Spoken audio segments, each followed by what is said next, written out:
Welcome, comrades. Thanks so much for tuning in again, guys. It's another Vanguard live stream. Sorry we're a few minutes late. I was trying to get this fucking pumpkin in the right part of the shot, which is harder than it may look, but there you go. Got a nice, big, beautiful autumnal pumpkin in the background for you guys for the month of October. Certainly my favorite month. Zach and I have been doing a horror movie marathon, so more on that later. But yeah, good to be here. What's up, Zach? Yeah, just definitely enjoying the best months of the year. Autumn, our favorite time. Kansas City, we get we're maybe not quite as revered nationally as the foliage in New York, but I would say the Midwest, we get some pretty beautiful fall changes. Really nice just to be outside and not be scorched to death. In the face of global warming, you can walk outside, have a nice breeze. And good stuff. But obviously we do have a real show planned for today, so we're super excited to dive into all of that for everybody. But before we do, I'd want to give a shout out to the patrons.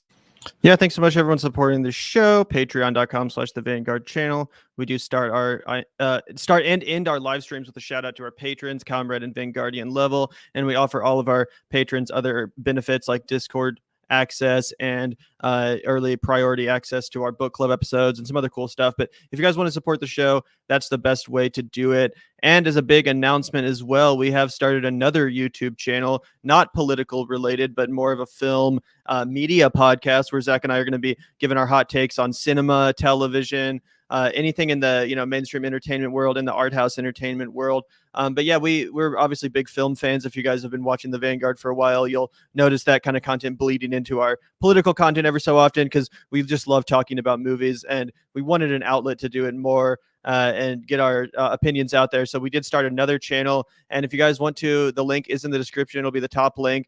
So yeah, go subscribe to Screen Fiends. That's the name of our new show. And we're actually going to be trying out at the end of this live stream, we're going to be basically doing a live version of our first video for that channel, going through our top 21 horror films of the 21st century. So if you guys want, you can stick around at the end and catch that. Again, that'll end up on the other channel. But just as we're getting things started and we're not able to go live yet on the new channel because it's still new, that's how we're going to be doing the first couple videos probably. But yeah, just a little special announcement. If you guys enjoy what we're doing here and you care at all about film, television, entertainment, give us a sub there. It'd really help us grow the channel, and I think it'll be a really fun time. Yeah, one of the things that we've talked a lot about on this show is that in order to effectively rival, the right-wing gridlock on YouTube, is that, it's important to have people, making content of all different kinds, right? Obviously, this doesn't mean that Gavin and I are going to somehow stop doing the Vanguard, that we're going to be somehow any less passionate, more compromised on our Vanguard channel.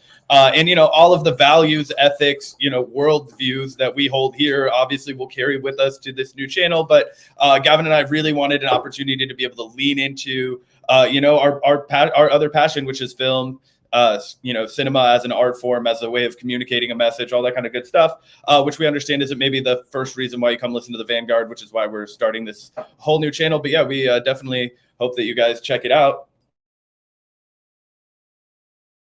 Yeah, I think it's going to be a really fun time, guys. Like I said, we just wanted a bit of an outlet to talk more about film and some of our opinions in that regard.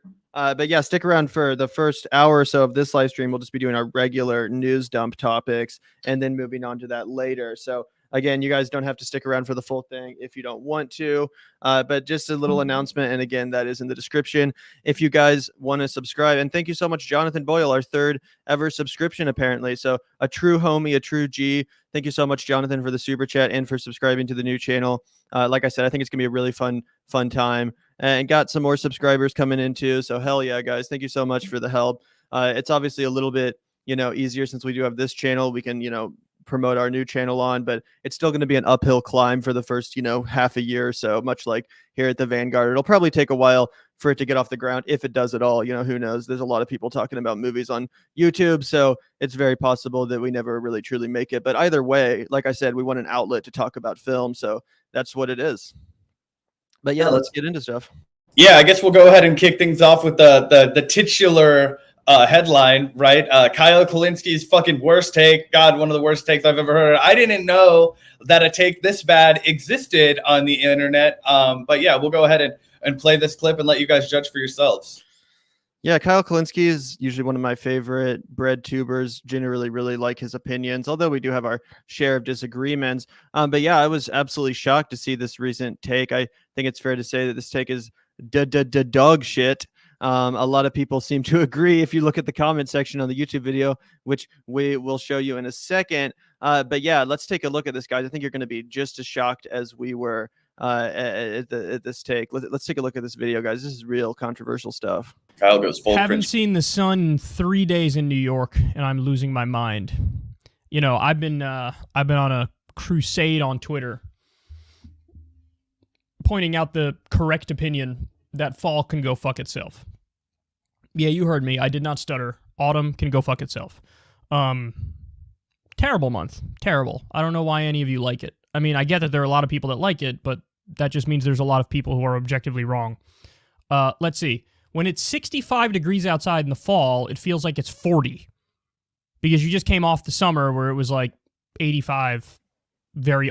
So I don't know about you guys, but towards the end of the summer months, I'm more than ready for fall, if not colder. I like summer, don't get me wrong, but again, by like month 3 or 4 of like 90-degree days, even high 80s, I'm done with that shit. I'm done sweating. I'm done seeing bugs. You know, I'm ready for the leaves to fucking fall, the trees to die, the plants to die, for the temperature to fall. It's the best time of the year, and I'm no simp for winter. Don't get me wrong. I think winter's some of the most depressing, months out of the whole year. It's just cold and miserable, and especially after the holiday season, it just really seems to never end. But that couple months in between summer and fall, namely September, October, and sometimes the first part of November, those are the best months of the year. It's undeniable. The weather is amazing. It's got some jacket weather, sweater weather. As someone that loves drinking hot coffee, it's the best time of the year to do that too. You know, who wants to drink a hot steaming cup of coffee in the middle of July, right? But I'm not about to drink iced coffee, so gotta wait for fall, right? And some people like pumpkin spice lattes. Seasonal drinks are out the fucking wazoo in fall. We got pumpkin stuff. We got Oktoberfest beers, if that's your thing. Apple cider with cinnamon. Pumpkin ale. Pumpkin ales as well. It's the best time for so many reasons. But I'm getting ahead of myself. Let's hear out Kyle. Let's give him a chance to continue down this dark path and see what he has to say. Often. So 65 feels like it's 40, and you're freezing your balls off. You never know when to switch it from like the AC to the heat, or just have like a transition period where it's off. You always fuck it up some nights and you wake up freezing or whatever. Pumpkin stuff is disgusting. Corin pointed that out on Twitter the other day. There's a reason why he's my best friend. That's totally correct. I mean, I get, ooh, the leaves change color. Wow, yeah, I saw that a zillion times in my lives. If I want to see it again, I could Google image search it from a tropical paradise, which would be a much better place to be. Can we pause this? If you, This is a very Michael Scott moment. It's like, why would I need to travel when I can see the Grand Canyon? Pulls over 2004 monitor right here every single day. That's the gift of being manager of Dunder Mifflin. No, and just to chime in here, one other point that he's making, it's like, learn how to dress, Kyle, right? There's this Danish expression, there's no bad weather, only bad clothing. Clothing sucks, especially for men. I'm going to go ahead and speak for men only, because that is who I am. Men's clothing sucks in the summertime. It's absolute trash. Fall clothing, on the other hand, perfect. You get to express yourself way more. You can bust out the jackets. You can bust out the sweaters. You can bust out layers, right? You want to do t-shirt, then you want to do cardigan. If that's your vibe, you can do that. If you want to do, t-shirt and then flannel, then denim jacket, right on top of it. So this is just more embarrassment for Kyle, but we'll let him drivel it out. And also, I'll just defend pumpkin here for a second. Like, yeah, I'm not trying to eat some raw fucking pumpkin or something, but you're gonna tell me that pumpkin pie is not amazing with some whipped cream on top? And like you mentioned earlier, Zach, pumpkin beers, give me a break, man. Pumpkin beer is fucking amazing. It's delicious. It tastes like pumpkin pie in a bottle. It's so good. Spiced pumpkin goes perfectly together. So yeah, this is absolute. And those son of a bitches are sneaky. They're almost 9% sometimes. I know, right? It's a hearty ale. So yeah, pumpkin has many uses culinarily, not just in food, but in beverages as well. Again, you got pumpkin spice lattes. I think it's ridiculous to come out here swinging against pumpkin. What the fuck are you talking about? live in like Florida, or you live in like Arizona, and you want to say, I love fall, by all means, go right ahead. Because there, you're going from like, feels like 95 degrees to beautiful like 80 degrees or whatever. I get that because you know it's the extreme heat to like normal comfy heat. Got it. But if you're anywhere else, or if you're in the Northeast like I am, it's like, oh yeah, isn't fall wonderful? I haven't seen the sun in 2.5 weeks. I love this seasonal depression I get. Fuck out of here. I don't know how any of you like fall. Shame on all of you who do. Yeah, I said it. Go ahead. Ratio me, bitch. I don't care. I hope I get 100% dislikes on this video because I'm right. Well, and wish granted, Kyle. Boy, did you get ratioed to all hell. Not 100% ratio, but we can go ahead and pull up the video if you want to, Gavin. His fans were reluctant. His listeners revolt. The people said no, Kyle. We will not stand for this take. Yeah, almost 100% ratio down, equal upvote to downvote. So actually, I think he's surviving barely. Yeah, absolutely. It seems like people are not happy with this. And he even put this out on Twitter too, as he referred to earlier in the stream. Controversial take, fuck the fall. Some people agreed, but a lot of people just straight up disagreed. Here we have a user saying this isn't accurate.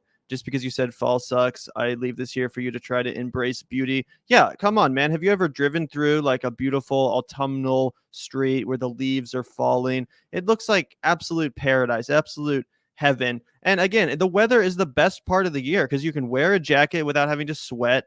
You can wear like jeans without having to worry about like getting all gross. You can put on whatever outfit you want and it's fine.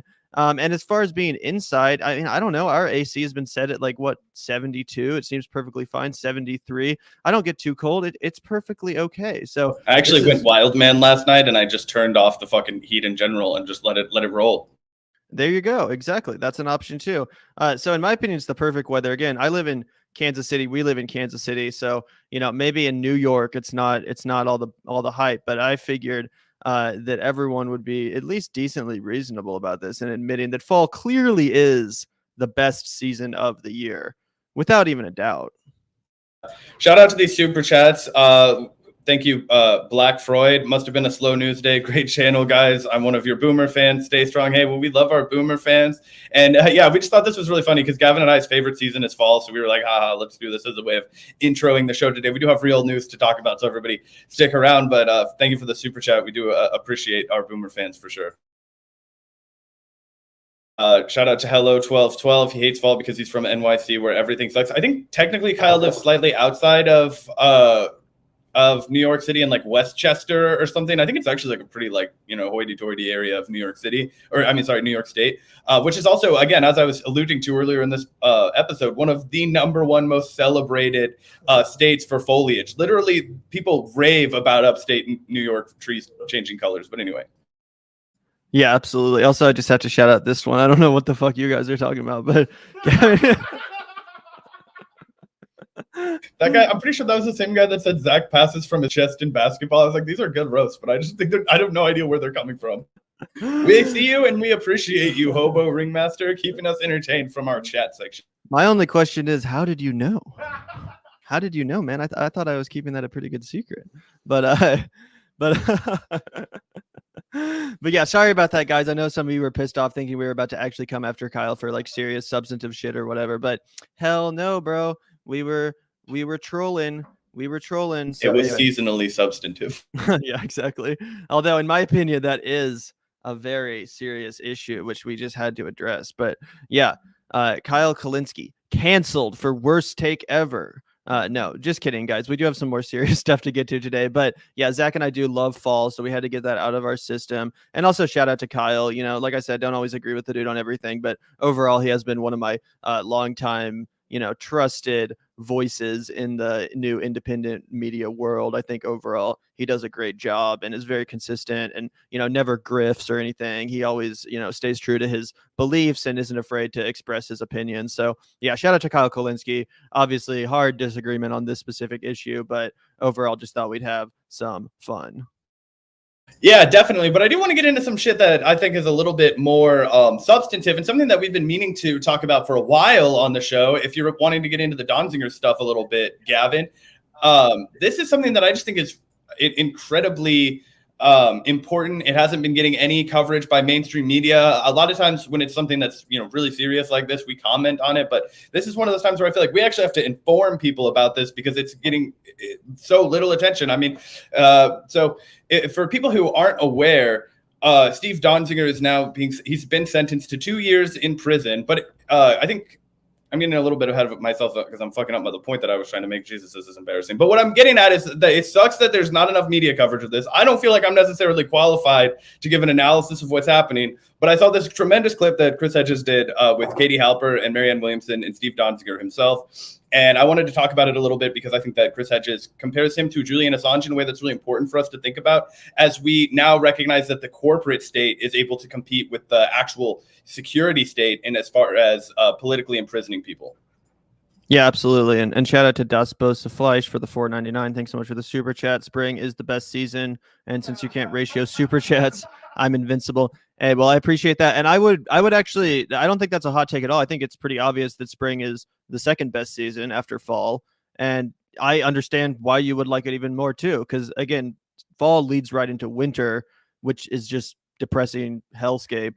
Spring leads right into summer, which for at least the first, couple months is pretty tolerable. So yeah, spring's another great season. Overall, though, I think fall and spring are just the best seasons because they're kind of transitionatory, however the fuck you say that word, transition times in between the extremes, which of course is summer, super hot, and winter, super cold.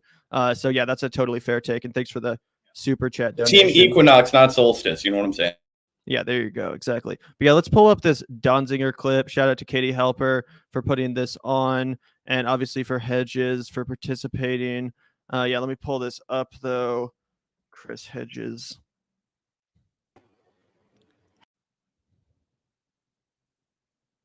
We'll start with you, Chris, and then you, Marianne. It was Ralph Nader, I believe, was the one who alerted me to it, if I remember correctly, a while ago when it began. And then I wrote a long piece, about 4,000 word piece, it was about a year ago, and I've had Steve on my show on RT America and RT International on Contact several times, including after this latest court ruling. He'll be on Saturday. So it's an extremely important case on many levels. But as I was telling Steve, one of the things that disturbs me the most is how there's no even pretense of abiding by the rule of law.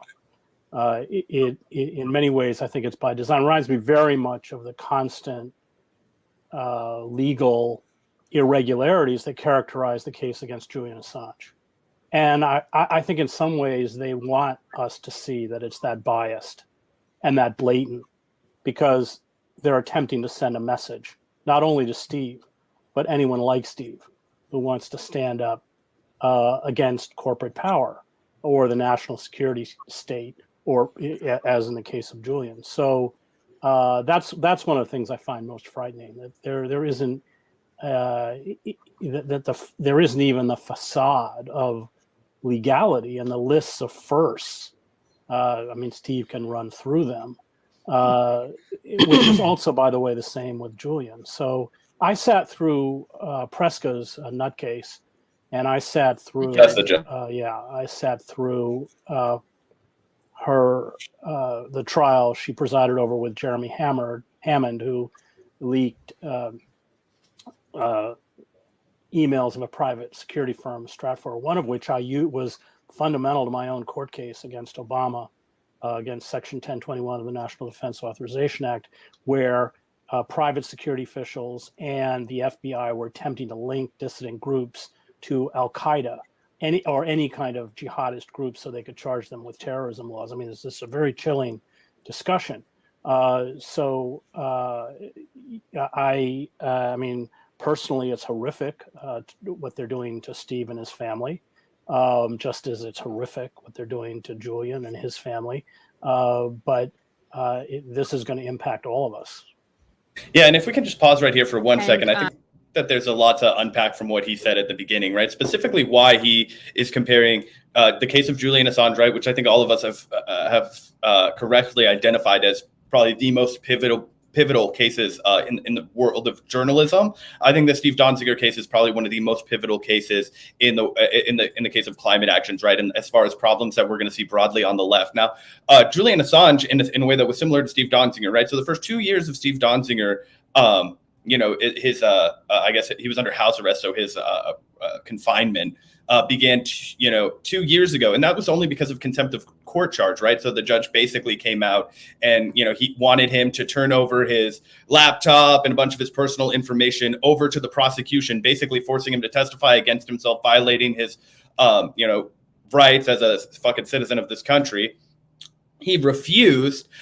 He was then held in contempt of court for 2 years in house arrest. He finally gets a trial. They do not offer him time served, which has been dramatically more than he's already spent 2 fucking years. Most people don't get 2 years for contempt of court. You get like fucking 3 to 6 months, right? And he was then again given 6 months for contempt of court by a judge that Chris Hedges alluded to, is bought and sold by the corporate state, specifically by Chevron. She's one of their biggest donors. She's also comes out of the Federalist Society, which is basically just an armed tool for the Republican Party and the petrol state. So we've basically transcended the rule of law coming from citizenry, coming from everyday people like us, which is the initial concept of the American justice system, which is obviously still deeply flawed. And now we've moved on to this, corporate totalitarianism, this corporate state that is basically going to select the prosecution, act on behalf of the U.S. government, this private entity, this private corporation that's paid off, and then they will be able to imprison anybody. And also, it's important to say he was also disbarred, so he can no longer practice law, no longer come after big oil companies. His reputation's been destroyed. This is like Kafka kind of fucking craziness. Yeah, it's actually a great comparison. Kafka is the trial.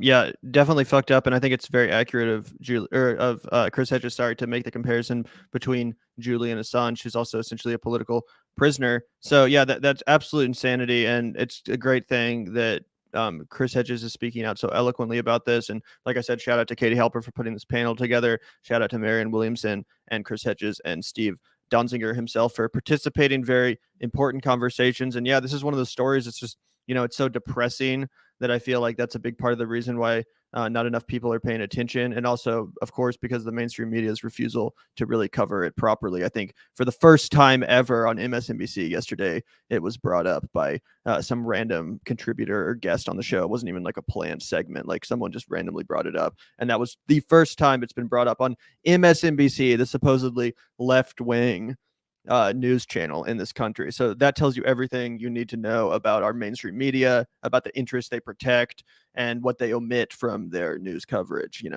Yeah, well, it's this. It's the same thing as while they're constantly talking about, workers are lazy. We're in a crisis for restaurants. They can't find anybody to hire them. Meanwhile, there's absolutely no interviewing of workers. There's no coverage of the nearly 100,000. There's literally potential right now for 100,000 workers to be striking by the end of the month. That is absolutely insane. Everybody from Kaiser to Kellogg's can, and that's the kind of shit that we haven't seen in a long time. I actually saw a tweet from Rosa Calderon earlier that 10,000 John Deere UAW workers are set to strike tonight at midnight. 60,000 film and television workers are set to strike on Monday. And then, as I mentioned, those 80,000 Kaiser workers are authorized to now strike if necessary. And that's on top of the Kellogg's. That's on top of we just saw strikes from Frito-Lay's. We just saw strikes from the Carpenters Union in Washington. And the mainstream media isn't covering shit about it. And that's because they're finally starting to get scared, right? So, through all of this difficulty and through all of this fucking horse shit, right? In the case of Donziger and in the case of all the workers getting the shaft, at least we know we're finally putting pressure on them in a way that's intimidating them. In the same way that when Bernie started to intimidate him, they ran the Bernie blackout. Absolutely. Thanks so much, Hello 1212, for the $10 super chat. Really appreciate that. She says, or they say, hey guys, how can I contact you? I work in the medical field and have some information I think you'd want to cover that I feel is being missed by the media, violence in the workplace and healthcare. Well, thanks so much for the comment in the super chat. You can always follow us on Twitter at Vanguard_pod and DM me there. I'll definitely see your message and may or may not respond to it, but that's definitely one way to contact us. Also, our email, I can put that in the chat right now. Yeah, the Vanguard blog 2020 @gmail. Yeah, exactly. And if you guys ever want to send us comments or, potential story ideas, feel free to send them that way. Again, can't guarantee that I will answer just because we do get a lot of mail and it can be stressful keeping up with everyone's messages, but I do my best. And if nothing else, I'll look at it. So yeah, absolutely. Thanks so much for the comment. And yeah, would definitely appreciate hearing some more about that. So thank you so much. Yeah. Do you want to go ahead and do some useful idiots fanception? The streamception, indeed, guys. So we tried to do this yesterday and we fucked it up because I had the wrong video downloaded. But here's the correct video: Useful Idiots and Vanguard streamception restarting. Let's go. This is dope. So we did that video, obviously covering Matt Taibbi's appearance on Bill Maher. They debated Russiagate, and Useful Idiots themselves decided to address not just the debate between Bill Maher, but in fact our coverage of it. So we got some reacting. So we got them reacting to us reacting to Matt Taibbi, and now we're about to add another layer on that. So it'll be us reacting to them, reacting to us, reacting to Matt Taibbi on Bill Maher.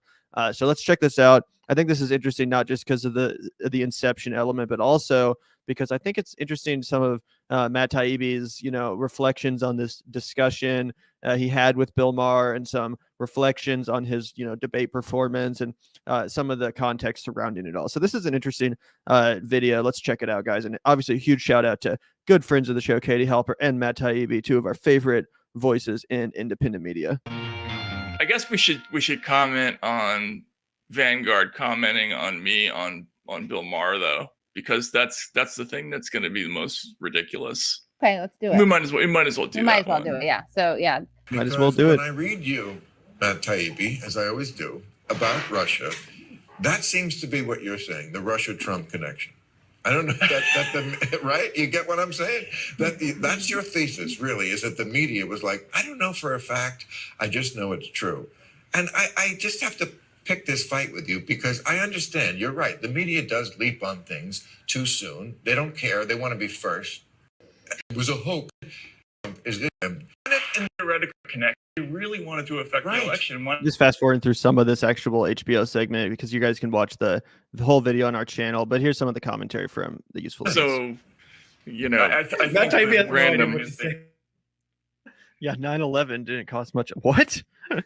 They didn't have to be in the same room. He didn't. See, the thing is with Trump is he committed his crime so publicly that people just thought it must not be a crime because how else could you get away with that? It's like the guy who cheats on his wife right at the prime table in the most popular restaurant. And honey, if I was fucking her, would I be right here at this?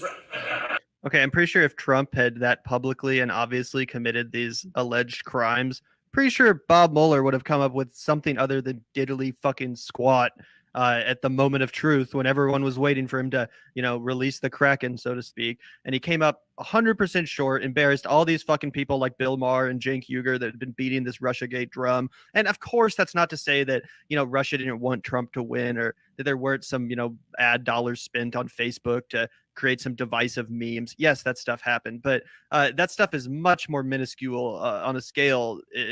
Just saying, should get me on Bill Maher. That's all I'm saying. These are some base points. At least, when you compare it to the election interference that the U.S. does around the country, or around the world, rather.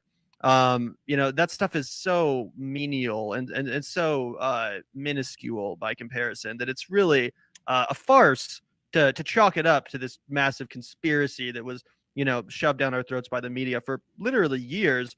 They really did have people believing that our democracy had been infiltrated. Like, guys, it's comical, right? It's like the troll farms that they were pointing to as like evidence, like fucking unbelievably comical. So it just never any there. And shout out to Matt Taibbi for just maintaining his composure, just dealing with us. I saw somebody in the fucking, I think it was Dean B, said something about how like talking to Bill Maher is like talking to your delusional fucking uncle. Like he just won't fucking get the point. Like no matter how many times you explain it to him, it's just like fucking okay. Well, what about this thing? And it's just like, what? That didn't even have anything to do with what we were saying. Like, we were talking about Russiagate, and then you were like, well, if you're fucking your sister's girlfriend or fucking your boy, whatever, in the other room, and what are you talking about? They're being too nice to me, frankly. It's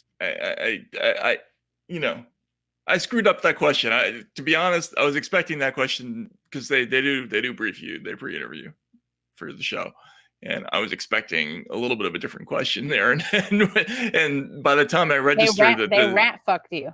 Well, not really. They just kind of, I thought it was going to be something else. And so when it went down that road, look, there were answers to the things that Bill was saying, and I didn't have them at the, in the front of my mind. All right, sorry. We should have titled the video "Matt Taibbi Rat Fucked" by Bill Maher. Yeah. At the time, they're also unfortunately difficult things to answer because they're complicated. So, that Senate intelligence report that he cited is this huge report that really rests almost entirely on a conclusion that they make that they don't explain, that this one guy, Konstantin Kilimnik, was a Russian intelligence agent, and that the linchpin of the conspiracy was that he was delivering what they called sensitive polling data to the Russian foreign services. And so I talked to Konstantin this week. I've got some stuff coming out about that. Aaron's done some work. Our friend of show, Aaron Mate, has done some work on this. Just a quick preview of how absurd this whole thing is. Konstantin Kilimnik, who is allegedly the central figure in this entire conspiracy. Think about this, right? Like, this is the person upon whom the Senate Intelligence Committee, massive report like this thick, their whole theory rests on him. The Treasury, if you remember, earlier this year, came out with a big thing saying that, he was a Russian agent. Konstantin Kilimnik has never once been interviewed by any American official throughout this entire process, throughout any of the Russiagate investigations, dating back to Mueller, none of the FBI investigations, the Senate investigation, the Treasury. The guy's phone number is available. It's in the Mueller report. That's one of the ways that I was able to reach him. Not only that, no reporters have talked to him. Aaron and I are the only people in the entire American press corps who've called him since this Senate report. So no one's gotten this guy's side of the story. And just to pick up where Matt's leaving off right there, he did go ahead and publish a full-on debunking of a lot of the claims that were made. He has this new piece on his Substack, I believe just came out an hour ago, called Konstantin Kilimnik, Russiagate's Last Fall Guy Speaks Out. He says that, he again kind of says that he fumbled and deflected politely over a Russiagate question instead of going full cage match. And so he kind of breaks down every single thing that he intended to say to, or would have said to Bill Maher. So it's a good read if anybody has has an interest in that follow-up. But yeah, shout out to Matt Taibbi and Katie Halpert. I kind of relate to Matt in that one instance. I had a joke planned for the end of that segment and I fucked it up getting it out of my mouth on Bill Maher's like fucking your sister point. So I also look like a grizzly person in that video. Really happy I decided to shave. But anyway. Yeah, I thought your joke was still funny. I thought it still landed. But either way, this was fun. So obviously, yeah, shout out to Katie Halper and Matt Taibbi for, restarting the great Streamception. Definitely fun times. And yeah, on the whole Russiagate thing, I totally sympathize with Matt Taibbi too. It's one of those issues. It's just so goddamn complex. There's so many moving parts. And if you're not like fully plugged into all of the, elements of it, then it can definitely, be easy to kind of just to have people's eyes glaze over when you try to actually start explaining this stuff, because there's been these, narratives pushed by the MSM, and to debunk them requires some actual understanding and knowledge of these key players involved. And I mean, even I don't understand all this stuff. I mean, even I'm not fully up to speed on all the Konstantin Kilimniks and, various players involved. Like, it's all complicated as fuck. It's like some 1950s espionage film or something. But either way, I thought that Matt Taibbi still did a good job, better than he gave himself credit for there. I thought that, he kept his cool, kept composed, and did his best to bring some, facts and logic, like I said in the title, into this discussion when clearly that was very much so needed. So yeah, I'm glad they enjoyed our commentary seemingly. And yeah, it was a fun video to make. It was a fun, conversation to react to. And more people should go on Bill Maher, because we always get a lot of views when we make videos about it. People love watching Bill Maher get fucking just destroyed, just demolished. Because why not? He's everybody's least favorite boomer, right? I mean, just the worst boomer energy. Oh, millennials are terrible. Gen Z only wants to play on their cell phone. Let me spread a conspiracy theory on my program, kind of a guy. But anyway, one of the other things, another story we wanted to get into today was about the infrastructure bill, something that we've been touching on a good bit on our show. And it looks like it's headed in a direction that unfortunately we sort of predicted, right? So for people who haven't been following this odyssey for a long time, it seems like it's been going on for fucking an eternity getting this infrastructure bill negotiated. A few months back, we started our whole, chronicle following this bill by interviewing Ryan Grimm after he had put out a clip on Rising, basically alleging that this was going to be a groundbreaking bill, that this was going to be evidence that Bernie Sanders knew what he was doing all along, that the squad was saving their power for a moment when they could really impact change. And, he started with 6 trillion and he was going to hold firm at 3.5 trillion. Basically arguing that this was, why they couldn't force the vote for Medicare for all, why they couldn't, force the vote for $15 minimum wage. They were waiting for this landmark bill to pass. This is what they were going to be doing to represent us in Congress. Okay, well, we heard that a lot. And now we've heard a lot recently since then. Oh, the Progressive Caucus, they're 60 strong votes. They're not going to vote for anything less than 3.5. Oh, we're holding strong. We're sticking it to Nancy Pelosi. We're not going anywhere. And slowly but surely, the number of voices speaking out to say, of course, we'll compromise. At first, it was just the guys who were being honest from jump, like Ro Khanna, who I massively disagree with on the issue, but at least respect the fact that he came right out and was like, of course, we'll take whatever crumbs that the oligarchs will approve for us. I'm not going to have a spine. I'm not going to have a backbone. I'm not going to stand up for anything. He just came out and told us that right off the bat. A lot of other people lied and tried to front like they actually were going to put up a fight. Of course, they wouldn't. And the one that hurt me the most was Bernie Sanders, right? A lot of people have been holding up Bernie Sanders' fight for this infrastructure bill as if it's something, really meaningful. In fact, back, I hoped I was wrong when I was taking a more pessimistic view on this. I thought maybe Bernie is doing this. Maybe he is going to actually hold out. Maybe 3.5 trillion is his floor. But as it stands, I just don't think that is. I read a quote from Bernie after he did a phone call yesterday in a piece in Politico. He said, quote, "We are prepared to negotiate. We are prepared to compromise." That means get screwed, but we're not going to negotiate with ourselves. That's actually a lie because you just came out and said that you're willing to negotiate even though nobody prompted you to do that. Joe Manchin and Kirsten Sinema haven't come out and given any specifics. I would expect you to be like, I already did my compromising. I want a $6 trillion bill. I'm not going below fucking 3.5 if you want my vote. End of discussion. But this is how the levee starts to break, right? This is how it all starts to reveal itself. Okay, we all get it's exactly what Shama Sawant was saying when she was on Bad Faith, right? You realize that the only reason the squad, the only reason any of these elected progressive candidates were able to and willing to go out and speak out and say, oh, I will hold the line for this bill, was because it wasn't a good bill. It was a bad bill. It was Nancy Pelosi's bill. It was Joe Biden's bill. And it was always going to be watered down.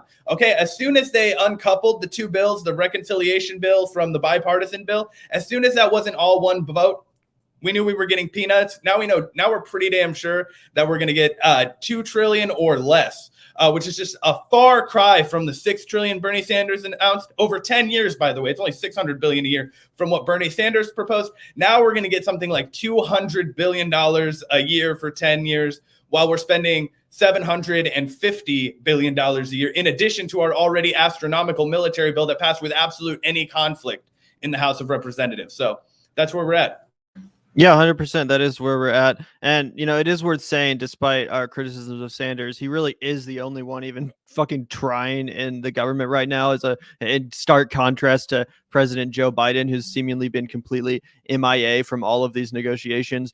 Bernie's the only one that seemingly gives a shit about getting this bill passed. He's the only one that is, remotely even trying to whip votes and apply pressure and all that stuff. So, when it comes to Bernie's approach, at least you can say he is trying his hardest. But you're absolutely right. For this bill to pass at all, they're going to have to compromise it. They just are. And Bernie's coming out here and admitting that straight up at this point, basically conceding that, the full bill in its entirety will not pass. And let's take a look at this. You guys want to be depressed for the day?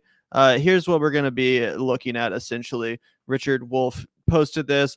He said, dim centrist leaders cave again. U.S. fails again to do what many European nations have done long ago, all to protect the U.S. super rich. Dims fear to mobilize into the streets, the majority hurt by such betrayals. And if you can see here, this is the centrist group's proposals for the $2 trillion plan.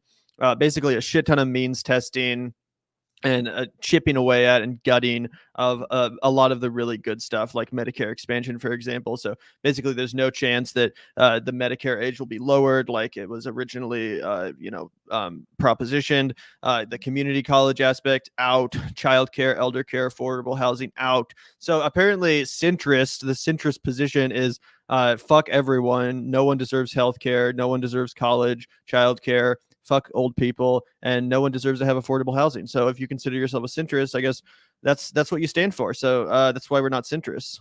By centrist, does he mean every single person in Congress? Because that's what they all want. None of them want what they told us they wanted. What they wanted was to get our money, and then they wanted us to shut the fuck up. And that's what they're going to tell us all to do now. If you haven't missed it, as soon as anybody brings up 3.5, when the vote for the 2.0 or 1.9 comes, how dare you handicap Joe Biden? How dare do you want the Republicans to win in 2022? We have to get something passed. Otherwise, it's going to be a fucking just blood sport. Like, of course, it's going to be a fucking massacre no matter what. The Democrats are screwed. Okay. Because they took what should have been a $9 trillion bill and they made it a $2 trillion bill. And they got rid of all the shit that would have actually meaningfully impacted people's lives. Because you can put anything fancy and then put like means tests next to it. And okay, maybe that helps like 1,000 people that actually jump through all the bureaucratic fucking hoops. But a universal program helps everybody. And they don't want it. They're not going to fight for it. They've fucking fooled you a million times. And I don't know how they keep fooling people that are way smarter than I am. People will fucking start to wonder.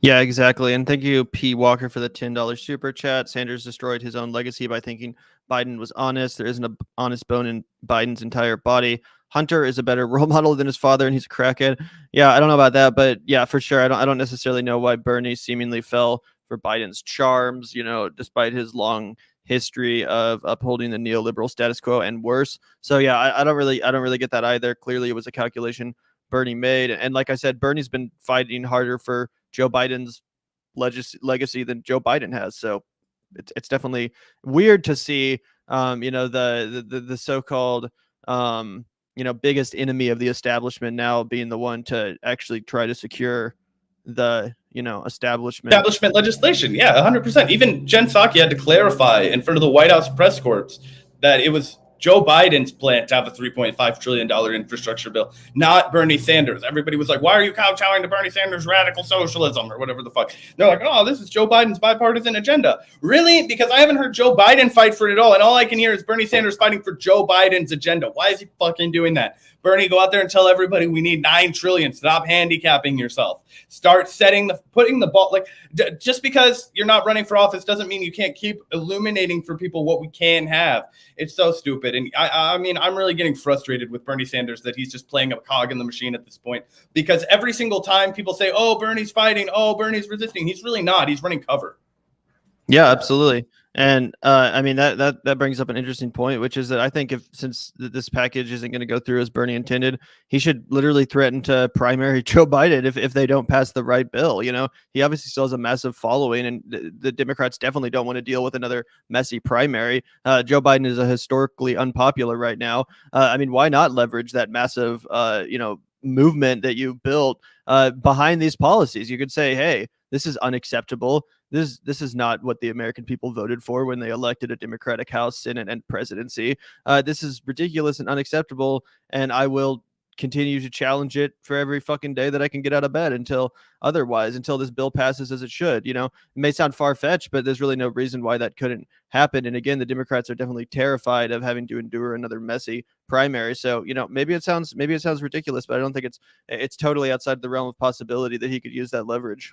I think he could use it. I just don't think he will. I don't think it's in Bernie Sanders to ever try and utilize his leverage against a powerful person like Joe Biden. If he wasn't going to do it when he was actually running for president, I don't think he'll do it now that he's not. I mean, he used it against Obama, tried to leverage that, and whispered about running against Obama. So I don't see why it's totally unprecedented or impossible. Not that it will happen. I'm not predicting it. I'm just saying it should be one of the tools in his toolbox that he isn't afraid to break out. Oh, 100%. I think that he should be afraid, but in the same way that he, didn't actually do it against Obama, I don't think he will actually do it against Joe Biden. And I think that if you want to get any kind of extortion from these people, you have to shoot the hostage. You have to, like, he would just need to say, "Fuck you!" Like, I'm getting in now. Like, start asking me for forgiveness. Like, I think obviously, we could argue about what Bernie Sanders will do. Probably not much, but yes, you're 100% correct that what he should be doing is flexing every single muscle that he has, because he's probably more popular as an individual right now than the fucking president himself. Yeah, exactly. And people still trust him. People still love him. So again, I don't know why he's not using everything in his power to provide that leverage. Instead, it just seems like he's kind of sheep dogging this thing through as it gets gutted and, shot down by these more right wing actors in Congress. So yeah, definitely disappointing. Definitely, just pretty depressing overall following this whole reconciliation process and infrastructure bill passage. Is just really representative of everything that everyone hates about Washington, D.C. The refusal and seeming inability to just pass basic provisions for the American. I mean, obviously the country needs an infrastructure bill. Like, one of the things in this bill is like de-leading pipes. Like, you're telling me that has to get fucking negotiated on, and like, why is that just not already done? Like, why is that bill in and of itself not already been passed for the people? It's so obvious that needs to happen. So yeah, this is just such dog shit. It's stupid that they put all of this stuff in one bill instead of trying to pass them individually. In my opinion, I think it's dumb to put a massive price tag on all these priorities at once and try to pass it as a bill instead of issue by issue. Because then, if you force the senators like Manchin and Sinema to vote on specific provisions, then it'll be a lot harder for them to vote against elder care or child care or de-leading the pipes or whatever. No one wants to be on the side against that. But if you put it all in this one big ass package and put a multi-trillion-dollar price tag on it, then they can just point at the price tag and be like, well, I'm going to stand against this because it's this much money, etc. And all the specifics get kind of lost in the sauce. Yeah, exactly. And honestly, I mean, in the age of 2020, we should be campaigning to have a lot of these issues decided by direct democracy at a ballot vote at a federal level. You know what I mean? Should we lower the age for Medicare? Let's let the fucking people decide. Should we have Medicare for all? Let's let the fucking people decide. Should pot be legal? Let's let the fucking people decide. How about $9 trillion for infrastructure and less money for the military? Let's let the fucking people decide. The reason they won't do that is because they have to keep obstacles between the people and acting truly democratically, right? And that obstacle is the money to lead and the powerful stranglehold that they have on all of our legislation because of the powers that be, right? The primary purpose of government is to protect the minority of the opulent from the ignorant majority, right? That's one of our former presidents, James Madison, the Federalist Papers. So this has been a long time coming, but if we ever truly want to be able to get over all those things, I think that that's one of the solutions that we're really going to have to start advocating for, because our politicians just aren't going to do it. Yeah, absolutely. 100%. That pretty much wraps up our news stuff for the day. Zach, were you still wanting to get into this movie segment?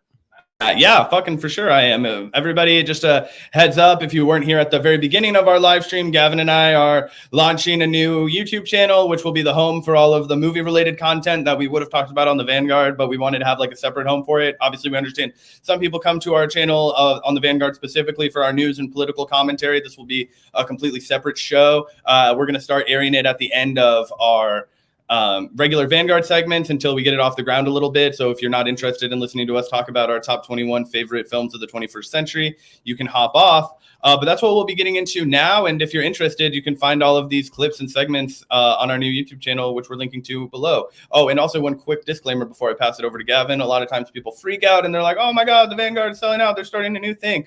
I just want to reassure everyone, all of our leftist values, all of our fucking understanding of the world does not go out the window just because we're talking about Hollywood. We're not just out here trying to start a new grift. This is a passion of ours. We want to fucking talk about it, and it's not going to make us any fucking money, so we're just hanging out. But anyway, with that disclaimer aside, Gavin, are you stoked to get started? Yeah, breaking news. Leftists also are real people with real interests outside of politics. But yeah, if you guys aren't interested in hearing about cinema and horror films in particular, you can go ahead and leave now. Appreciate you tuning in, obviously. But we are about to switch course a little bit and talk about movies and specific horror films. It is the month of October. And as Zach just said, we are starting a new channel. The link is in the description if you want to subscribe. We literally just started it mere minutes before going live. So go over there and give us a subscribe if you're interested in more movie related content. But yeah, we figured that to start off with, since we're already able to stream on this channel, you have to get to a certain amount of subscribers and engagement before you can start streaming on a channel. So since we do have this one streamable right now, we figured for the first couple segments, we would just start out by doing them on the Vanguard at the end of our regular live streams. That way we're already in the right headspace and we already have our setup all set up and, you know, all that stuff. It just makes it easier. So again, if you guys don't want to hear about movies, don't want to hear about our top 21 horror films of the 21st century, we are about to start talking about that. So yeah, click away if you don't give a shit. But if you do give a shit, then not only can you stick around and comment in the chat and interact with us while we discuss this, but also, like I said, make sure to go over and give that new channel a sub. It is the first link in the description, and it's going to be a lot of fun building a new community over there, more based around film and media and stuff like that. So yeah, I think it'll be a good time. Again, if you guys are into movies, then I think you'll enjoy it too. If not, maybe not. But yeah, it's something that Zach and I are super passionate about and that we really wanted an outlet to discuss in length and at length. So yeah, fun stuff. That's what we're doing. But yeah, let's get started. We're going to be talking about our 21 favorite horror films of the 21st century, and we're going to be going back and forth doing competing lists. So I'll be giving my list, counting down from 21 to 1, and every other pick will be Zach's. He'll be counting down from 21 to 1, and we can comment on each other's picks and see where we agree and disagree and see what overlap there is here. But yeah, it's going to be a really good time. And again, make sure to chime in the chat, guys, if you have opinions too. We would love to hear what you think. Oh, I'm back. Oh yeah, man. 100% sign off on that, and we'll go ahead and get started on our film shit. So do you want to go ahead and reveal your 21st, your furthest, your number 21 on your list down for top 21 horror films of the 21st century? Yeah, absolutely. So my number 21 is going to be Rob Zombie's Halloween 2 from the year 2009. This is Rob Zombie's sequel to his remake of the original Halloween by John Carpenter, which he remade earlier in the 2000s. And while I admire aspects of that film, I think that he really hit it out of the park with the sequel, Halloween 2, which is quite a divisive movie. It didn't do terribly well among the critics, and even among audiences, it wasn't terribly well received. But that's because it's a different kind of slasher film. It's a very interesting, psychological, psychedelic movie. And while I'm not going to sit here and pretend it's perfect, I think it's probably one of the most batshit insane horror films greenlit by a mainstream studio in the 21st century. And for that, I love it. You know, Rob Zombie is an auteur filmmaker and someone that has a very specific and unique sensibility when it comes to the horror genre. And the studio really just let him go crazy with this sequel to his Halloween remake. Again, just letting him go completely off the rails and embrace all of his most craven and bizarre sensibilities. So yeah, I love this movie. I watch it every October. It's definitely not for everyone. It's a brutal R-rated, hard R horror film. But if that sounds like something you might like, you may in fact like this one. I certainly do. I think it's an underrated masterpiece. And again, I watch it every October. But what's your 21st favorite horror film of the 21st century? Yeah, so this one honestly came as a little bit of a surprise to me that it became my 21, but I really like the film, and it's one of my favorite genres of the, or subgenres, I should say, of the horror genre, which is the home invasion film. You guys are going to see a couple of home invasion films from me, and it also comes from horror auteur, one of the most exciting horror directors of his generation, Mike Flanagan. Of course, I'm talking about the 2016 film Hush, which stars what's her face, Kate Siegel, I believe is the name. She stars in a lot of Mike Flanagan's production. She's in Midnight Mass. She's in Haunting of Hill House, I believe. But basically, it stars this deaf woman who's home alone in like a kind of remote home in the woods, and she's living like this solitary life. I think she's a writer or something. Basically, she's deaf, but there's a man outside trying to kill her. Don't want to spoil too much, but I think that it's a really interesting take on a home invasion movie. It's got Yeah. Hush is definitely a great one. Love Mike Flanagan. And that's a Netflix original too. So if you guys want to check that out, it's very easy to watch. Highly recommended slasher home invasion there. So definitely a good pick for your 21st.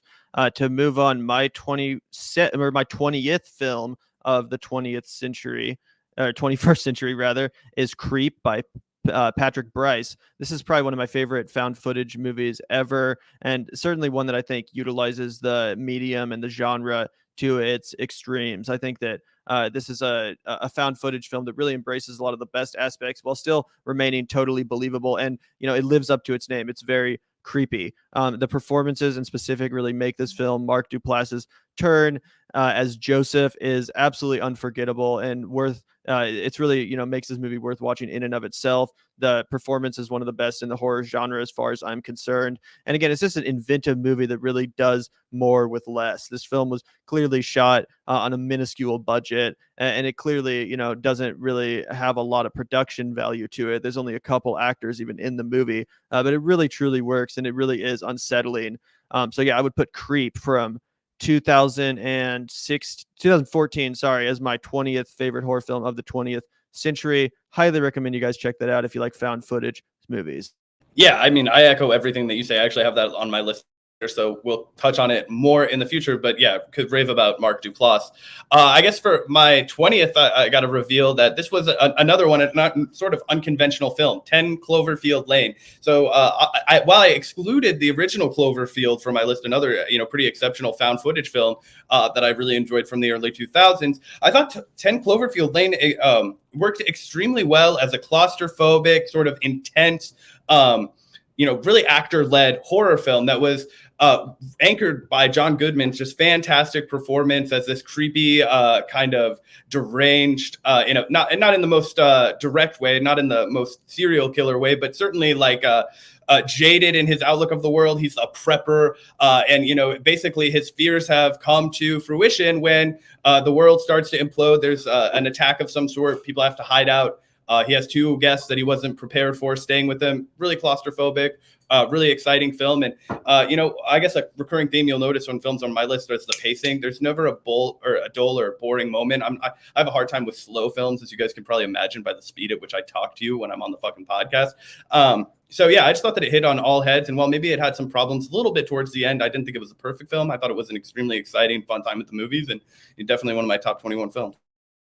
Yeah, absolutely. That's a great pick. I love 10 Cloverfield Lane as well. And I remember when I first saw that in theaters, I was just shocked by how good it was. I was like, this movie has no right to be this good. I wasn't expecting it to be that good. You hear sequel to Cloverfield, and I wasn't hoping for, or I wasn't expecting it to be that amazing, but it really is that amazing. So yeah, definitely a sensible pick. Definitely glad to include that on our list. My 19th film of the 21st century in the horror genre is Rec from 2007. That's REC, short for recording. And this is another found footage movie. In my opinion, potentially the greatest found footage movie ever made, and definitely the scariest in my opinion too. I don't want to spoil too much about it, but it's basically about a television crew led by a reporter who basically follow these emergency workers into a dark apartment building, get locked inside, and then shit hits the fan. So I don't want to spoil too much, but again, this is an absolutely terrifying horror film that I'd recommend everyone check out for the Halloween season in specific. It's very claustrophobic, it's very dark and spooky, and you are literally left in the dark as a viewer for much of the film as you slowly start to realize what's going on. But yeah, this one is intense. It's an absolute masterclass of found footage genre. And like I said, probably the scariest of the genre, if you ask me. So yeah, highly recommend the film Rec, REC from 2007. Great movie. My number 20 is going to be another one of those interesting takes. Definitely not a film for everybody, but one that Gavin put me onto actually after you just heard his loving soliloquy towards Rob Zombie films and all of their brutality and absolutely unabashed, not giving a fuck terror imposed on the cast. And House of a Thousand Corpses is probably my favorite zombie film that I've seen to date, simply because I love the humorous element that it combines. Really taking it's really funny. Rainn Wilson, Dwight from The Office, is one of the stars of the film. I think that the line between fear and humor is so thin that Zombies right on the money and making like an entertaining thrill fest. It's completely depraved, disgusting, not for the squeamish, not for people who, are easily fucking stomach churned. But if for people who are looking for an exhilarating thrill ride and certainly a love letter to the Groundhouse kind of, exploitation movies of the 70s, I think it's a very successful film. I think it's extremely fun and, just an all out indulgent, horror film, right? Very satisfying to people who enjoy the genre. Yeah, absolutely. I love House of a Thousand Corpses. I actually struggled about which Rob Zombie film to include in my list. I ended up choosing Halloween 2, but it was close between that one, House of a Thousand Corpses, Lords of Salem, and Devil's Rejects, all of which I absolutely adore. So, yeah, love Zombie, and great to see that on your list as well, Zach. For my next pick, I have the South Korean film Train to Busan from 2016. You guys might have heard of this one. It has achieved a bit of a popular cult status here in America as well, and I think that that's just because it's an undeniably masterful film. Probably one of the best zombie movies ever made, certainly of the 21st century. I would call it the best zombie movie. The zombie action is unlike any other zombie movie. These are not slow moving creatures. These are quick, ferocious beasts of zombies that come in hordes, and they're absolutely terrifying. The cinematography and the way the action is choreographed is absolutely unbelievably good. It's unbelievably good. Super kinetic filmmaking, and also surprisingly emotional. Very emotional movie. It will definitely make you cry, especially in the last 15 or so minutes. That's an element that I was not expecting the first time I watched Train to Busan, but it honestly is one of the most emotional horror films I've ever seen, and has a lot of good themes about family too, and what it means to be a leader of your family in the 21st century. So yeah, definitely a great movie. I'd highly recommend anyone check out the South Korean film Train to Busan. Even if you don't love reading subtitles, I think you'll still find this film totally exhilarating, totally engaging. It's really impossible not to admire and to love this film. So yeah, that's Train to Busan 2016 as my pick. Great choice. No, my number 18, I wanted to put, for many people may not know this film. If you're a film head, you probably will. The Invitation, 2015. This actually represents another one of my favorite kind of styles of filmmaking, and one that we saw a lot as Gavin and I were kind of coming of age in the film scene, which is this rise in the last bastion of like real auteur cinema. It seems for, up and coming filmmakers, independent filmmakers, has been the horror genre. It's one of the places where you can kind of take your idea and do it for $10 million, and the studio can kind of make a small profit that way, kind of take a chance on new talent. And I think it really, especially for over the last 5 or 6 years, has really bred a lot of interesting films with good talent that we might not have seen otherwise. And The Invitation basically follows the story of this guy and his new girlfriend go to a dinner at a house, at the home of his ex-wife and her new lover, husband, boyfriend, whatever, it's unspecified. But the night kind of takes a turn for the worst as you begin to suspect that this woman and her husband have kind of succumb to a cult as a way of dealing with their own grief. Anyway, it's wild, and one of those films where the more you give away, the less you'll enjoy the film when you ultimately sit down and watch it. It's really unspooling, unwinding film. But I thought it was well executed, well directed, and just a good, interesting horror film that was pretty original and worked on all levels. Yeah, great movie. Absolutely love The Invitation. So that's a wonderful pick. My next film is actually It Follows from 2014, directed by David Robert Mitchell. This was one of the, this was one of those movies that when I saw it, I absolutely fell in love immediately as a fan of the horror genre. And it's something that's immediately obvious when you're watching this too, is that David Robert Mitchell, the director, is himself a huge fan of the horror genre. This film is essentially a love letter to the 1970s and 1980s stalker movies, particularly the likes of John Carpenter and his masterpiece Halloween, which might be my favorite horror film of all time. So if that's not really your genre, or if you don't love those kind of vibes, then you may be a little bit underwhelmed by It Follows. But if you do love that style, genre, era of horror cinema, then this movie will definitely satisfy that itch for you. It's like a neo slasher stalker movie, but with some modern themes that'll really make you think. It's a bit more thought-provoking than your average horror film, and it has some really interesting ideas at work too, that just beneath the more scary exterior. So yeah, this is one of my favorite movies. It's another one that I watch pretty much every October. I think that the synth score is fantastic. I think that the cinematography is haunting, and really just the atmosphere and vibes of this movie keep it in my favorites list in the horror genre. I think it's just really fantastically made, has great mood to it, really. Yeah, absolutely. I mean, the atmosphere and the setting and the vibe of It Follows are absolutely incredible, and that's a great pick. For my number 17, I went with The Descent the 2005 film directed by Neil Marshall. Many people probably know this one. This is one of the more well-known films on the list. It's about after basically I'll call it a tragic accident, right? A group of friends go cave exploring on a cave expedition, and basically everything that can go wrong does go wrong for these people. It is a Murphy's Law fucking of hysteria. I don't want to give anything away, obviously, but this film is claustrophobic, and this film will fucking scare you guys. Like, I am the kind of guy that bitches constantly about horror films that don't scare me. They don't get under my skin. I just mentioned at the beginning, I have a harder time with slower, more meditative, slow burning horror films. I like the punchy, fucking crazy shit. The Descent will always keep you on the edge of your seat. It will make your skin crawl off your body, and you will be horrified. So that's my sign off for that one. Yeah, definitely one of the most claustrophobic movies ever made. Absolutely terrifying film. So yeah, great pick, Zach. For my next film, I have Under the Skin by Jonathan Glazer.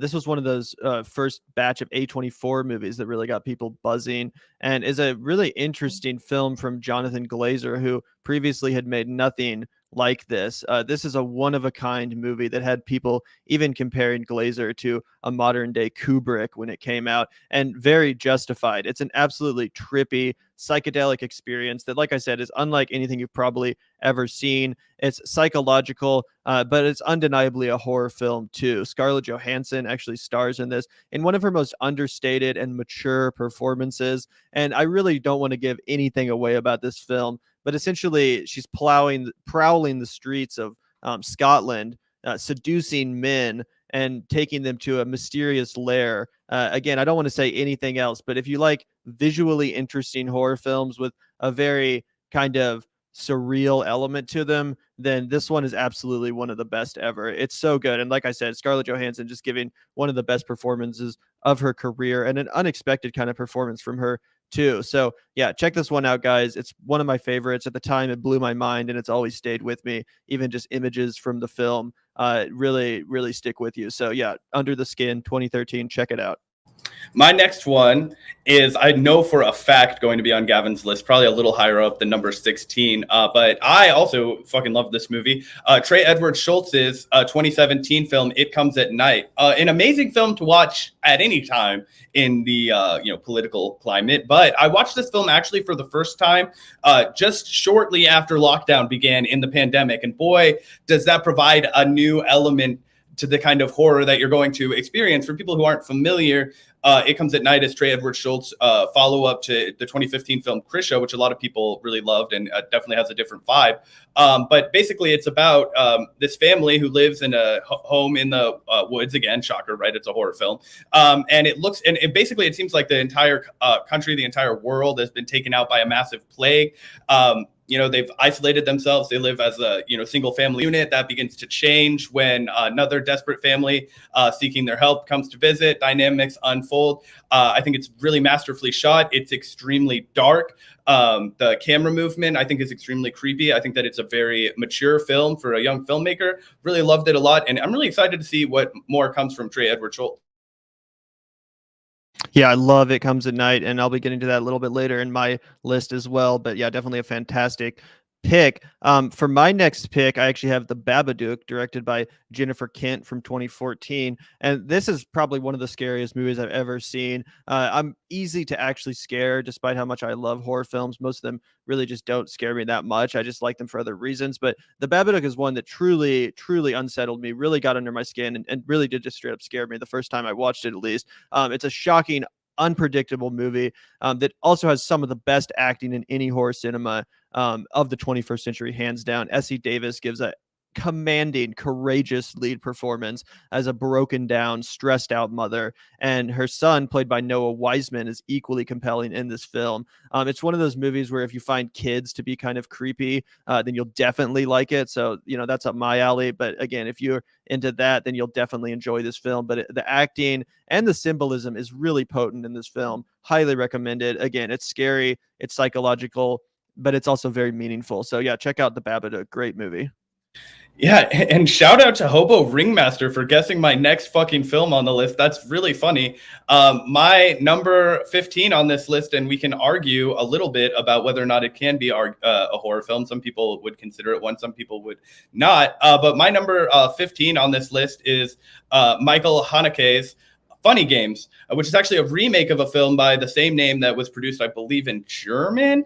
Either way, starring Tim Roth and Naomi Watts, two of my all-time favorite actors, actually. Tim Roth, if people don't know him by name, was the guy that, talks to Honey Bunny in Pulp Fiction. And Naomi Watts, I don't think needs an introduction. I think she's probably, gun to my head, my favorite actress of her generation, and she absolutely crushes it in this film. So too does the lead male character. I think his name's like Michael Pitt or something. He is also extremely exceptional in the film. But essentially, the film follows a family. They've gone to their, lakeside house or whatever for a little bit of a getaway when two mysterious boys come over looking to borrow an egg, and they are then captured, home invaded. It's very fucked up. It's very enjoyable. I highly recommend it, but I don't want to spoil anything else. Yeah, Funny Games is so nihilistic and brutal. I love the film too, although I will say upon a rewatch, I just feel like the first half of the film is vastly superior to the second half of the film. So that's why it didn't make my list, although I kind of wanted it to put on there too. But yeah, definitely check out Funny Games. It's worth your time as long as you know what you're in for. It is extremely brutal and nihilistic, like I said, but definitely a great film. So yeah, that's a great pick, Zach. And on to my next one. I have You're Next by Adam Wingard. One of my favorite horror movies of all time, regardless of the century. This is one that never gets old. And if you've seen it yourself, it's a really fun film to introduce to people that haven't seen it, because there's so many twists and turns here and shocking, unexpected things that happen that it's really fun to watch other people react when they don't know what's coming. But yeah, this is also a home invasion movie. Basically a big family retreat at a big house gets crashed by a couple of masked invaders. And this film is absolutely fucking vicious, guys. It's fucking brutal. People getting slaughtered in all sorts of ways. But it's not just completely meaningless, destruction fest either. No, this is a really well-made piece of cinema with really good acting. It's flawlessly directed, really well shot. So yeah, when it comes to just a really fun and brutal home invasion film, in my opinion, it doesn't get any better than You're Next, directed by Adam Wingard from 2011. It's already a little bit of a modern day horror classic as far as the genre is concerned, and very much so justified. Yes, love that film and will be returning to it. My next film is one that I believe you'll also be returning to a little bit later on in your list.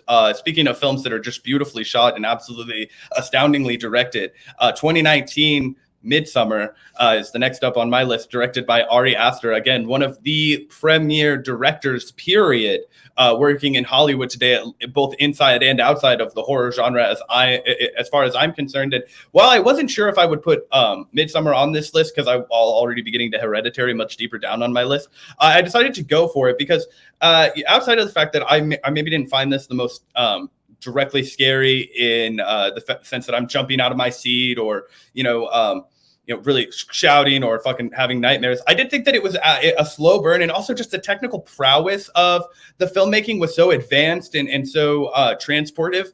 It really does do this thing. And here I am celebrating a film that's more of a slow burn after I just said that I don't really like them. I think this one's just so good that even people like me can, kind of really get into it, because it is a long film, but it unfolds this narrative, which is so much. It takes you along for a ride from what could be like the greatest dream of your life into what could be one of your worst nightmares. And I just think that that's very successful filmmaking, to take somebody along that odyssey, along that journey. It's a very separate and unique film from Hereditary, which I also thought was massively successful, and we'll get to. But yeah, just a great film by Ari Aster that I really, really recommend. Yeah, we'll definitely be talking more about Midsummer and Ari Aster in general later in this list, because I absolutely love his work too, and both of his movies are on my list too. So yeah, great introduction though for Midsummer, an absolute classic. To move on to my next pick, this is one that I also know is going to be on your list, Zach, and that's Saw from 2004, directed by James Wan. Maybe the most iconic horror film of our generation of the 2000s. It really is one of the most iconic and lasting films, especially because of how many sequels it inspired. There's been like almost a dozen goddamn sequels now at this point. But the original film itself still holds up tremendously well, especially as an example of what can be done with a small budget, James Wan made this film, designed it the way it is because of the fact that he had limited resources, hence why it has so few locations and really primarily takes place in one set. But that set works so goddamn well. And this film is just gripping from start to end as you slowly start to realize what's going on. Of course, it has a classic twist ending that can't be spoiled. But if you haven't seen Saw yet, definitely check it out. It's definitely, a queasy movie. If you're not into some of the more brutal aspects, then maybe don't watch it. But if you have a strong stomach, then highly recommend this film. It's a great example of what can be done on a minuscule budget, and it really just needs no introduction. I mean, it's a modern day classic by all definitions. Yeah, 100%. And you're right, Gavin. I will be gushing about that film momentarily because it is one of my favorites. To get back to another film that, I think we both would agree, just perfectly utilizes its limitations, its shoestring budget. And again, just to reveal the film Creep 2014, Gavin had this on his list already. It's my number 13. And again, just for many of the reasons that you pointed out, Gavin, it is, in my opinion, probably one of the most successful found footage films I've ever seen, because a lot of times, for me at least, found footage films can kind of take you out of the movie. The shaky cam can be too much, whatever. I think the two-person dynamic of Creep, you're literally just watching one person interview, Mark Duplass's character. Fuck, what's his name? Joseph, yeah. It works. It kind of keeps you clued in, and it makes you really understand how psychotic and deranged Joseph, the primary character, is. And I just think it's anchored by one of the all-time great horror performances by Mark Duplass. I think that, again, using the limitations, just sitting in front of a one stock camera and basically leading and unraveling an entire performance like this, I think it's a masterful, and again, just a perfect use of the subgenre to benefit the film, right? It doesn't feel like a limitation. It feels like it's an enhancement, right? Yeah, 100%, 100%. And I'm super excited to talk about the next pick on my list, which is actually the most recent film to come out on either of our lists, and that is Titan from 2021. This film just won the Palme d'Or, so it's definitely very hyped up right now. A lot of people are talking about this movie, and it's the follow-up to Julia Ducournau's first film, Raw, which you guys will be hearing more about later. But Titan is an absolutely mind-blowing experience, definitely borrowing a lot of inspiration from the new French extremity movement. This film is just balls to the wall insanity. Again, it's not something that I really want to spoil all that much. I try not to go into movies knowing as little as possible. So, I don't want to explain too much about it, but essentially the main character suffers from a car accident in her youth, and then, goes on later in life to have a bizarre fascination with automobiles. So it spirals into totally unpredictable territory that I don't want to reveal. But from a visual perspective, this is one of the most interesting movies ever. And also from an acting perspective, just one of the most insane performances in any modern day horror film, really taking the physical performance to its limits and pushing the envelope as far as what you can even show on screen too. So if you guys like extreme film, body horror films, and films which generally just take a very interesting and unexpected look, then definitely check this out. It's a great movie. It's still in theaters right now, so you can check it out right now. But yeah, Titan from 2021, winner of the Palme d'Or, is my next film on the list. Fucking incredible film. Rush to the theater to see it if you haven't. I mean, seriously, one of the best experiences you can have at the movie theater right now, 100%. My next film, probably the most well-known, widely discussed on the internet on the list as it pertains to recent horror films, Get Out would be my number 12 on the list. And I debated where to put this film a lot. I really liked Get Out when I saw it, and then I've been, kind of more and more disappointed by the output of Jordan Peele. I almost said Peterson. I'm still thinking like Vanguard content, but output by Jordan Peele. And while I was not a fan of Us at all, and I wasn't a huge fan of the film he produced, Candyman, I believe he wrote and was involved in it, I think that Get Out succeeds where a lot of those other films failed. Whereas its messaging and its exploration of the Black trauma and racism and all of those things, they just aid the film both from like a narrative perspective, but as well as a horror perspective. And it doesn't seem like it was an afterthought. It doesn't come off as contrived as some of the other films do. And I think that just to examine it from, as a piece of cinema, it is really scary. The pacing is on point. It's well acted. I think it has a distinct vision. And I think that it deserved much of the hype that it inherited. And I just wanted to shout it out. Obviously, most people are familiar with the premise, right? Guy goes with his white girlfriend to meet her family. All hell breaks loose. It's an exploration into, racism. And I think it's really strong. And I think that, maybe people who haven't seen the film would write it off after seeing something like Us or something like Candyman, and retroactively being like, oh, this is just sloppy, like over the top commentary that kind of gets in the way of the film. I think in this instance, it doesn't. It actually enhances the film, which is, in my opinion, the best kind of filmmaking.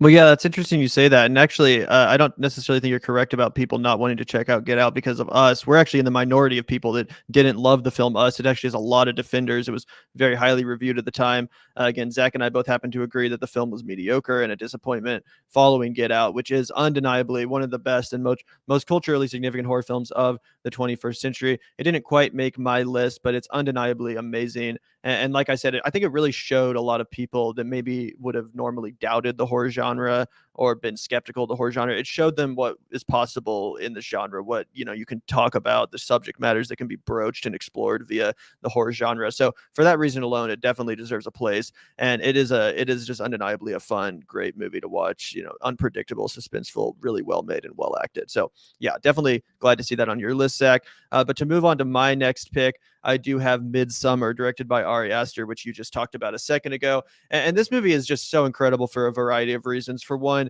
it's beautifully shot. And many people have noted that it's one of the most successful daytime horror films as well. This isn't a movie where there's a lot of, things going bump in the night necessarily. It's actually a film with a lot of wide open spaces, blue skies. And of course, it's set in Sweden during the summer solstice when it's light all day, and night. So that's definitely a unique element of the film. And it really embraces some of the more colorful and very psychedelic elements too of this kind of like cult-like community set in Sweden. And again, it's another movie you don't want to really get much spoiled for you if you haven't seen it. But it's actually interesting too, because unlike a lot of horror films, it's actually very empowering of its main female character, who's expertly played by Florence Pugh in the film. Sorry. A lot of horror films are very notorious for their bad treatment of their female characters. But if anything, this is a film about female liberation and about the ecstasy of, standing up to and even breaking free from sometimes abusive relationships or relationships that, are dragging you down. So, anyone's experienced that knows how liberating that can be. And that's what this film is kind of about at its center, in my opinion. But again, that's all cloaked in this engaging, engrossing, horror tale that really goes in some unexpected directions. It has some amazingly unforgettable images. So yeah, if you haven't seen Midsummer, what are you doing? Check it out. It's absolutely fantastic. Yeah, couldn't agree more. Excellent film. To get to my number 11, I do want to give a disclaimer. This film is fucked up. It is probably the most fucked up film I've ever seen. So full disclaimer before anybody runs out and watches it. I am talking about the 2007 French extremity film Inside. Essentially, the film follows the story of a pregnant woman, and a woman knocks on her door, and that woman wants her baby. Won't tell you anything more about that other than to tell you that this film has absolutely no limits. I was literally convulsing on my couch watching these brutal scenes unfold with absolutely no limits. My eyes watered. I gagged. I felt full body convulsions. And to me, this was one of the first films that really that made me really understood what the new French extremity movement was all about. It was all about, what can we do to you as a viewer? What can we make you feel? How can we make you uncomfortable? How can we push your human experience as a film goer to the absolute fucking limit? How do we give you everything and hold back nothing? And I think that Inside has done that probably more successfully than any film I've seen to date in the genre. I thought it was anchored in a really good, simple story that just let everything else devolve into chaos, that was still structured, that was well presented, and just made for both a good narrative story as well as just an absolute fucking whole body experience. Yeah, can't argue with that, and we may be hearing more about Inside later in this list because it's one of my faves as well. But to move on to my next pick, I do have Mother, directed by Darren Aronofsky. And to be honest, I wanted to put Black Swan on this list as well as Mother. I didn't want to put two Aronofsky films though, so I ended up with Mother on this list. But honestly, they're both masterpieces, and if they're both, arguably not even really horror. But I think that Mother specifically is undeniably a horrifying film, and especially if you take into account some of the subtext going on about climate change in the movie and the way that human beings have treated the planet Earth. I think that especially elevates it in today's times, as that's one of the most anxiety triggering aspects of living in the modern day society. And I think Darren Aronofsky speaks to those themes really well. But like you were saying with Inside, this film really pushes the boundaries. It tries to make the viewer as uncomfortable as possible by just escalating further and further and further, as Jennifer Lawrence's character in particular. Actually, there's some really interesting parallels between this film and Inside as far as her pregnancy goes.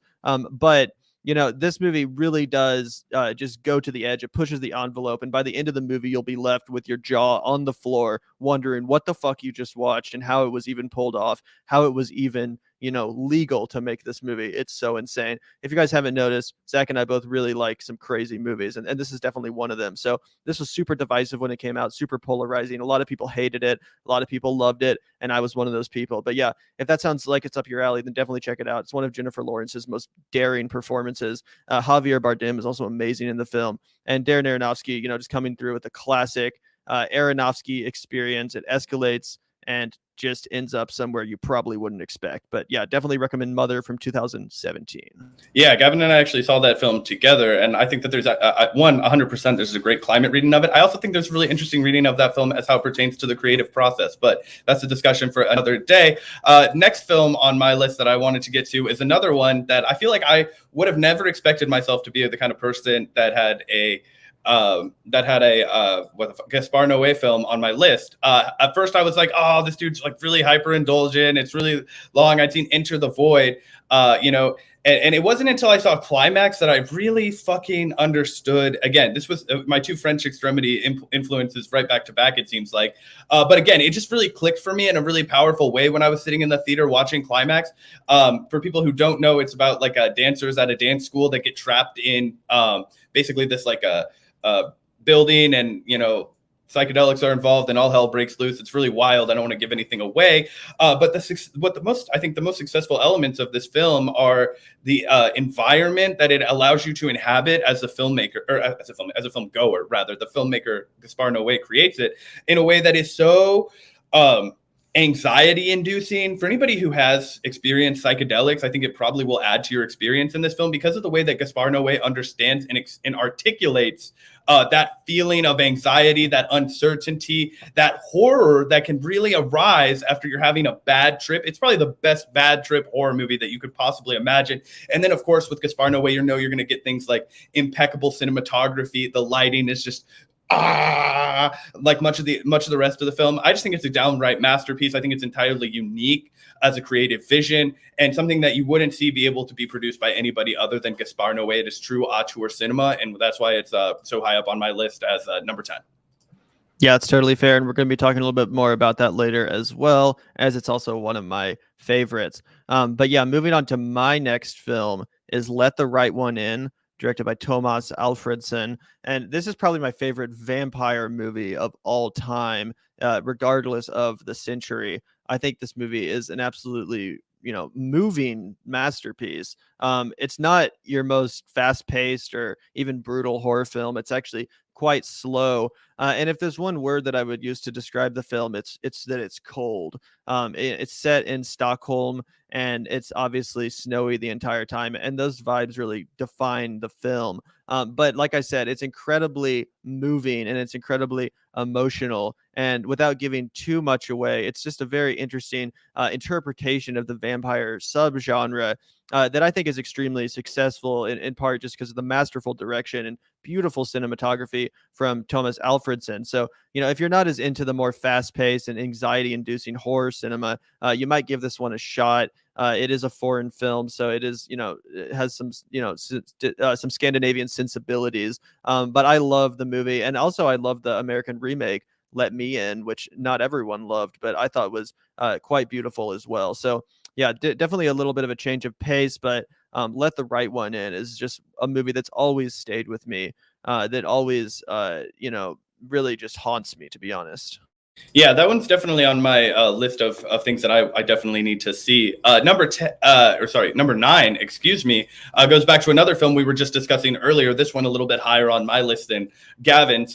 You're Next, which again, one of those lower budget films, home invasion genre, basically everything that I love when it comes to an off the rails singular vision from a horror director, right? I think it's really successful. Adam Wingard, who, you guys may have seen him. He recently directed the Godzilla versus Kong. People have their opinions about it. I liked it, but I don't think it's nearly as good as You're Next, which is probably his most successful film in my opinion.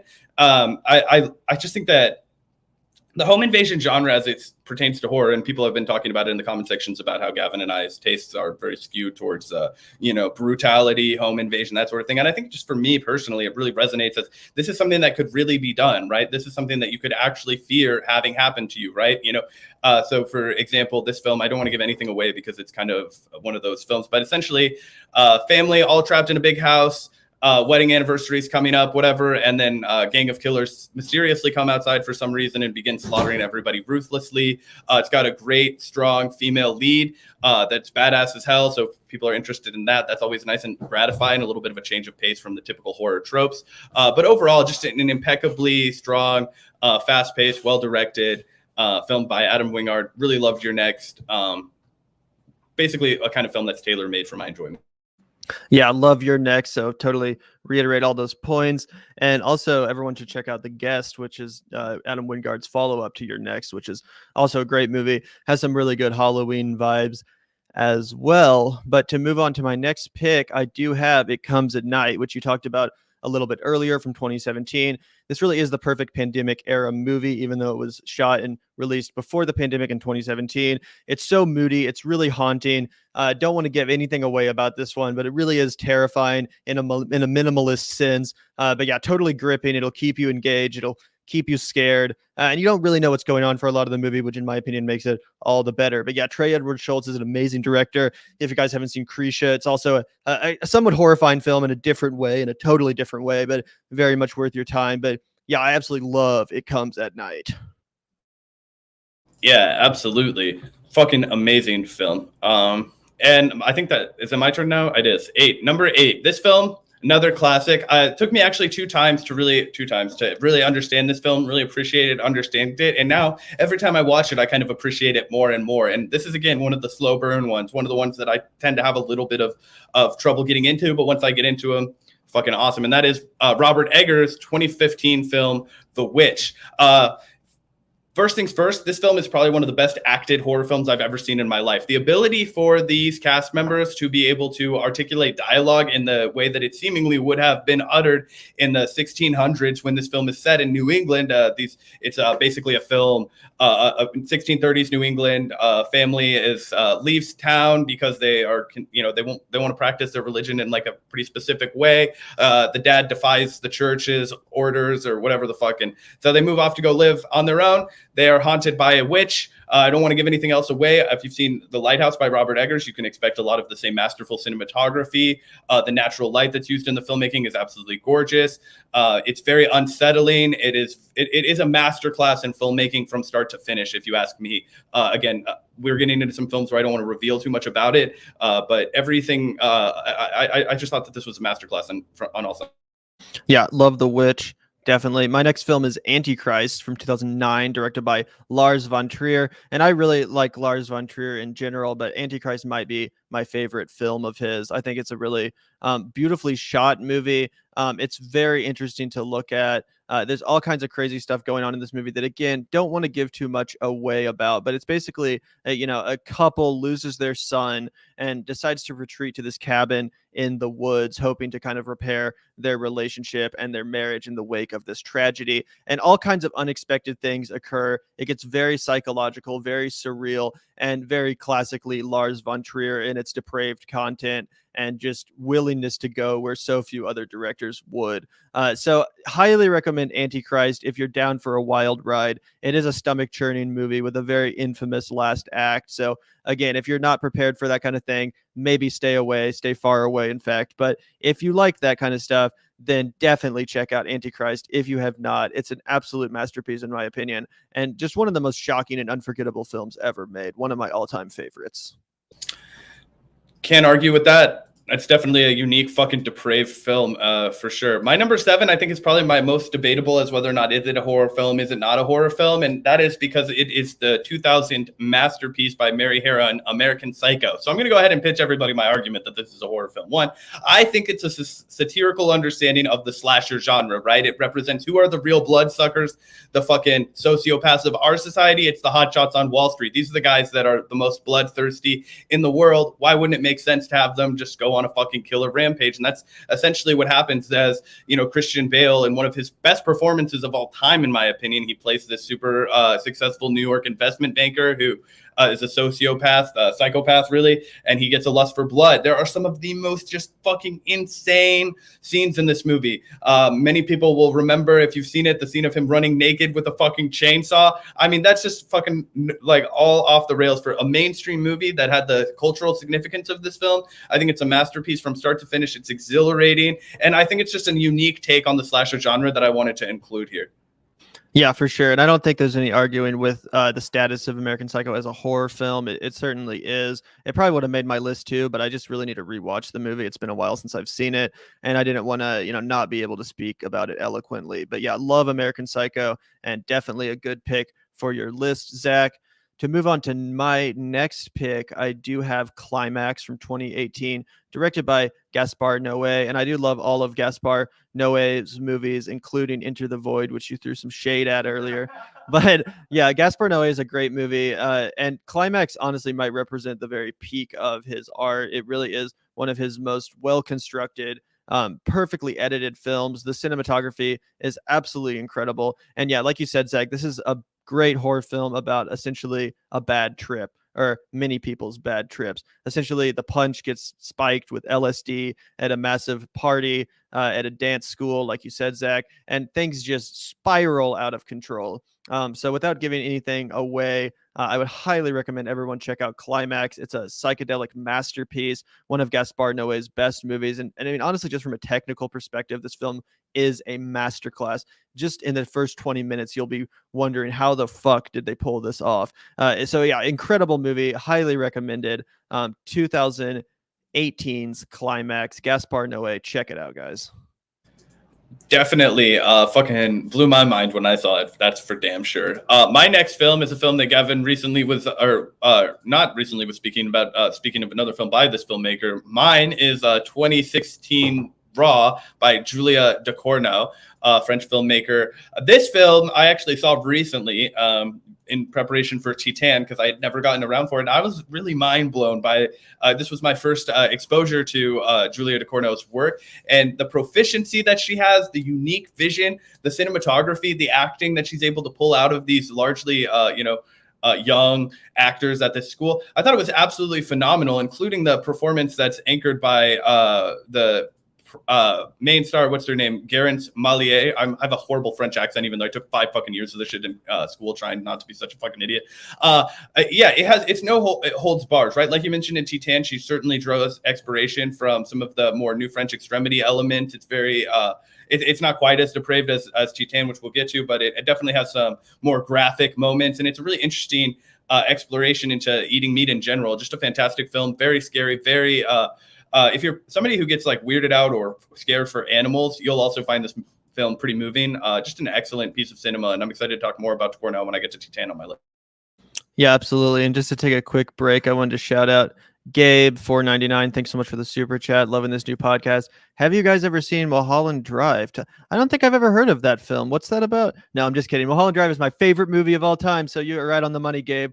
Thanks so much for the comment and the super chat. Yeah, Mulholland Drive is a masterpiece. David Lynch is my favorite filmmaker in general, hence the shirt. But yeah, love Mulholland Drive. It's actually not on this list because I just think it's more than a horror film. I don't quite put it in that genre. However, this is a good segue because my number 5 film, my number 5 horror film of the 21st century is Inland Empire by David Lynch.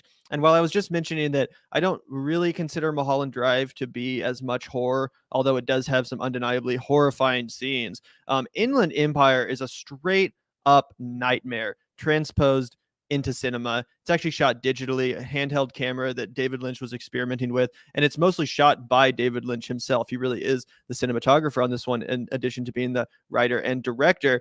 Now, this film is definitely not for everyone. It's 3 hours long, and like I mentioned, it is shot digitally, so it's not as beautiful from a visual perspective as some of David Lynch's films, maybe what you would expect. But as far as an experiment in digital filmmaking, and also just a window into David Lynch's psyche, I think it's unparalleled and a fascinating experience, at least if you are a fan of David Lynch. Again, if you're not a fan of his other films, then this one probably won't be for you. You're probably not going to, see in this one what you didn't see in his other work. But if it is up your alley, then I highly recommend the movie. It's one of the most fascinating experiments ever conceived of cinematically, and I think it works quite well and is quite scary, especially towards the last half of the film as things really start to unravel. It also has one of the best performances in modern cinema, in my opinion, from the great Laura Dern, who just delivers a knockout performance in this film. She really trusts David Lynch, you can tell, to go where he's trying to take the audience,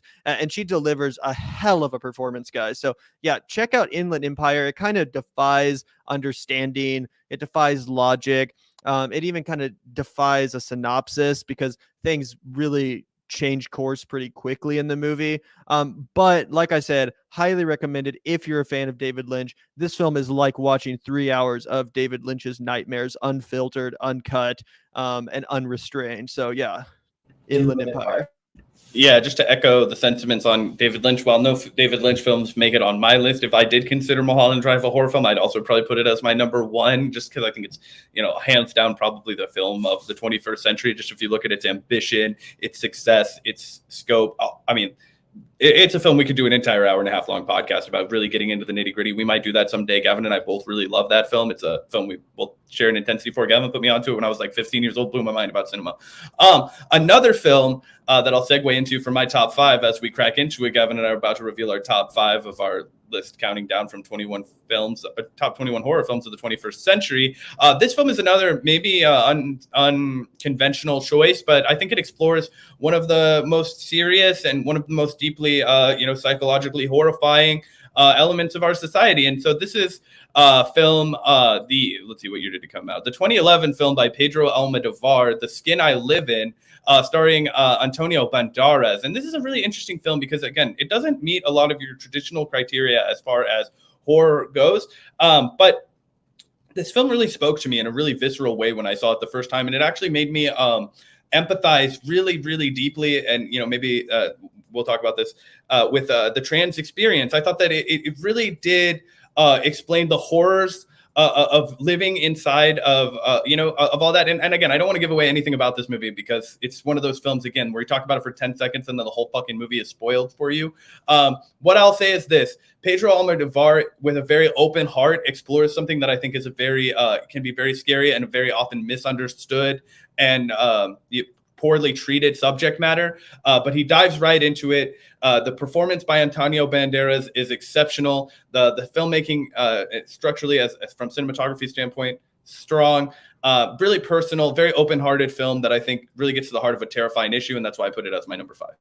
Yeah, definitely echo the sentiments. I love The Skin I Live In and Pedro Almodovar in general. It's definitely one of the most colorful and interesting subversive horror films of the 21st century. And yeah, amazing movie. But to move on, my next pick is A l'Intérieur, aka Inside, from 2007. As Zach introed earlier, probably one of the most craven, just crazy, fucked up movies ever made. Really one of the most brutal movies ever made. If you guys don't like blood, don't like gore, then stay far away from Inside. But if you like films that push the boundaries of what is acceptable to show on screen and that really just go where straight up no filmmaker would, then check out the new French extreme movement in general. But specifically, I think Inside from 2007 takes the cake as the best film simply because it does push the envelope to its very furthest.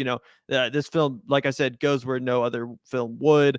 It really, breaks all the taboos. So yeah, highly recommended. Inside from 2007, great French horror film that starts off like a normal movie, quickly spirals out of control into something that you wouldn't expect to see even in your most wild of nightmares. So yeah, I put it so high on my list, mostly just because I think it's achieved what a few films that I've ever seen have, which is, bringing me to that level of discomfort, shocking me to that extreme sense. So yeah, check it out, guys. It's totally insane. Yeah, I was literally convulsing when we were watching that together. So successful, so brilliant.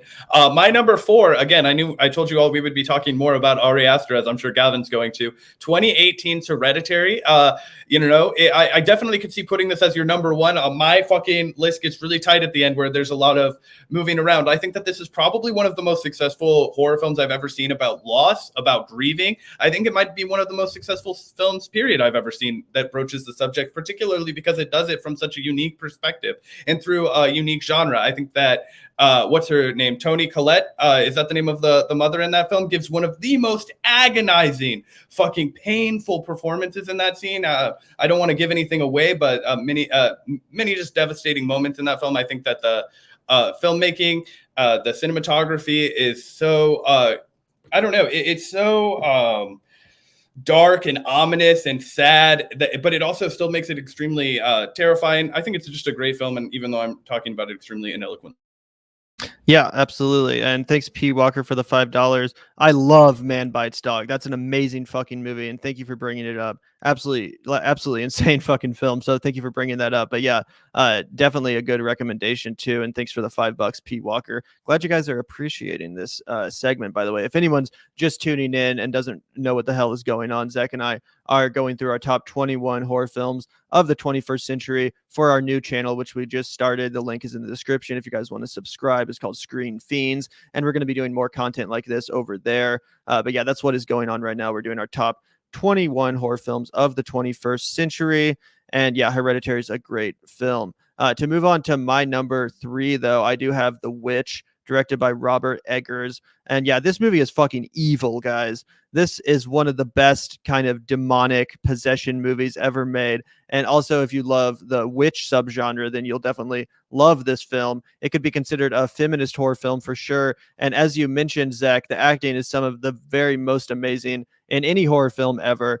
This film almost feels like a play in certain instances, in the tight-knit locations and just the themes of the movie. But yeah, great mood, great atmosphere, amazing cinematography, and a wicked ending that's hard to predict and that you won't forget soon. I love the imagery in this film. I think that the Black Phillip the Goat has literally become one of the most iconic horror villains in modern day cinema. And again, that's just because of how good the cinematography in this film is, how great the imagery is, and the soundtrack too, which is totally amazing. So yeah, this is an unbelievable debut from Robert Eggers. I still can't believe how good this film is, and I highly recommend everyone check it out. But yeah, most people have seen The Witch by now, but it deserves its reputation. Absolutely. My number 3, James Wan, 2004 masterpiece, Saw. I think that while this movie may have been debased in people's minds because it was, they cranked out so many fucking mediocre or just bad sequels to the film, but the first film itself was, I think, remarkably successful. And again, one of those films that really leaned into its budgetary restrictions as opposed to trying to do too much with too little, right? All of the scenes in this film or that are rooted in that small room between the two primary actors, the guy whose kids have been taken away, and then the guy who was the photographer. For people who aren't familiar, I guess I'll go ahead and give the brief timeline of Saw. Gavin already kind of did. Basically, two people locked in a fucking room. They've got to try and escape. Not trying to give away any spoilers, but I think that this idea that, one, they've been able to recreate a villain in a way that, you have with John Carpenter's Michael, you have with Wes Craven's Teddy Krueger, you have Jigsaw. And I think that that's also one of the most compelling aspects of the film as well. And one of the things that I would critique Spiral for, as you would too, Gavin, is the fact that they didn't have as compelling of a villain to anchor it in. But the film, I think, combines perfectly brutality, good story, simplicity, and, again, leaning into its budget. All around, I think it's a brilliant success story, and it doesn't hold back at fucking all. Really good Saw. Yeah, definitely Saw stands up. It's one of the most iconic and best horror films of the 2000s. That's without a doubt. So yeah, great pick, and I think that it deserves to be that high for sure. But yeah, my number 2 is Raw, directed by Julia Ducournau. We talked about it a little bit earlier, in addition to her new film Titan. But yeah, this film is just amazing. And as someone myself who doesn't eat meat, I think it specifically spoke to me because it is kind of about meat. It is about flesh, and specific some human beings love for flesh. It's very disconcerting. This film really gets under your skin. There's a lot of scenes that will definitely make you cringe and want to close your eyes. But yeah, this is an awesome body horror film that's very understated. It is directed by a woman, so it might have different sensibilities than some of the other more popular horror films of the century. But I think it's just totally, perfect in its construction. Its storytelling is totally haunting. You don't really know where it's going exactly, and it takes you some very unexpected places. But yeah, I think this is a wonderful coming of age film, a great horror film, a great film about meat in general, and just a unbelievable debut from Julia Ducournau, who of course has gone on to make another masterpiece in Titan. But yeah, if you guys haven't seen Raw yet, definitely check it out. It's definitely not boring. It's really enthralling and just an incredible movie all around. So yeah, Raw, number 2 for me. Absolutely. And honestly, people can critique me of a recency bias. I may have one, but I actually went ahead and made Titan my number fucking 2. It satisfies basically every craving that I have as a film goer. I think it was bold. I think it was balls to the fucking wall. I don't think there was a single moment in that film where I was bored, where I wasn't interested in knowing what was happening next. I loved the set pieces. I thought that the dance sequence at the beginning where they're dancing on the cars, the metallic, it was so 100%, right? Balls to the fucking wall. Not to mention you have just a fucking absurd story that unfolds when, I don't even know how to say this without spoiling. A bunch of crimes are committed, a bunch of fucking acts of depravity unfold. Now this person is on the run, this primary character that is again, small spoiler alert, gets off on fucking cars and is now pregnant. It's just very abstract, very surreal, and it's all anchored in this just like this wild ride through the brain of Julia Ducournau, this brainchild that she's produced. I just thought it was completely exhilarating. I loved the colors. I loved the sound. I thought the performances were bold and committed. So yeah, everything that I was looking for in the film, it satisfied me for. And I just think Julia Ducournau is one of the strongest, not just, again, filmmakers in horror, but one of the brightest and most distinct filmmakers that we have of the day.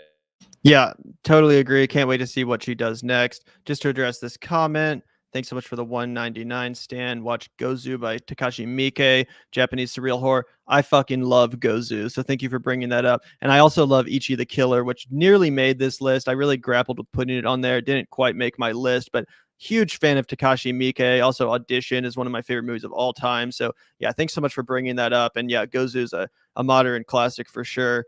So yeah, thanks for the comment, man. Really appreciate that. But to move into my number 1, it is Hereditary, directed by Ari Aster. I think almost without a doubt, this is the best horror film of the 21st century. It towers above the competition, in my opinion. It's one of the best movies ever made to me, and one of the most devastating explorations of human grief and familial trauma.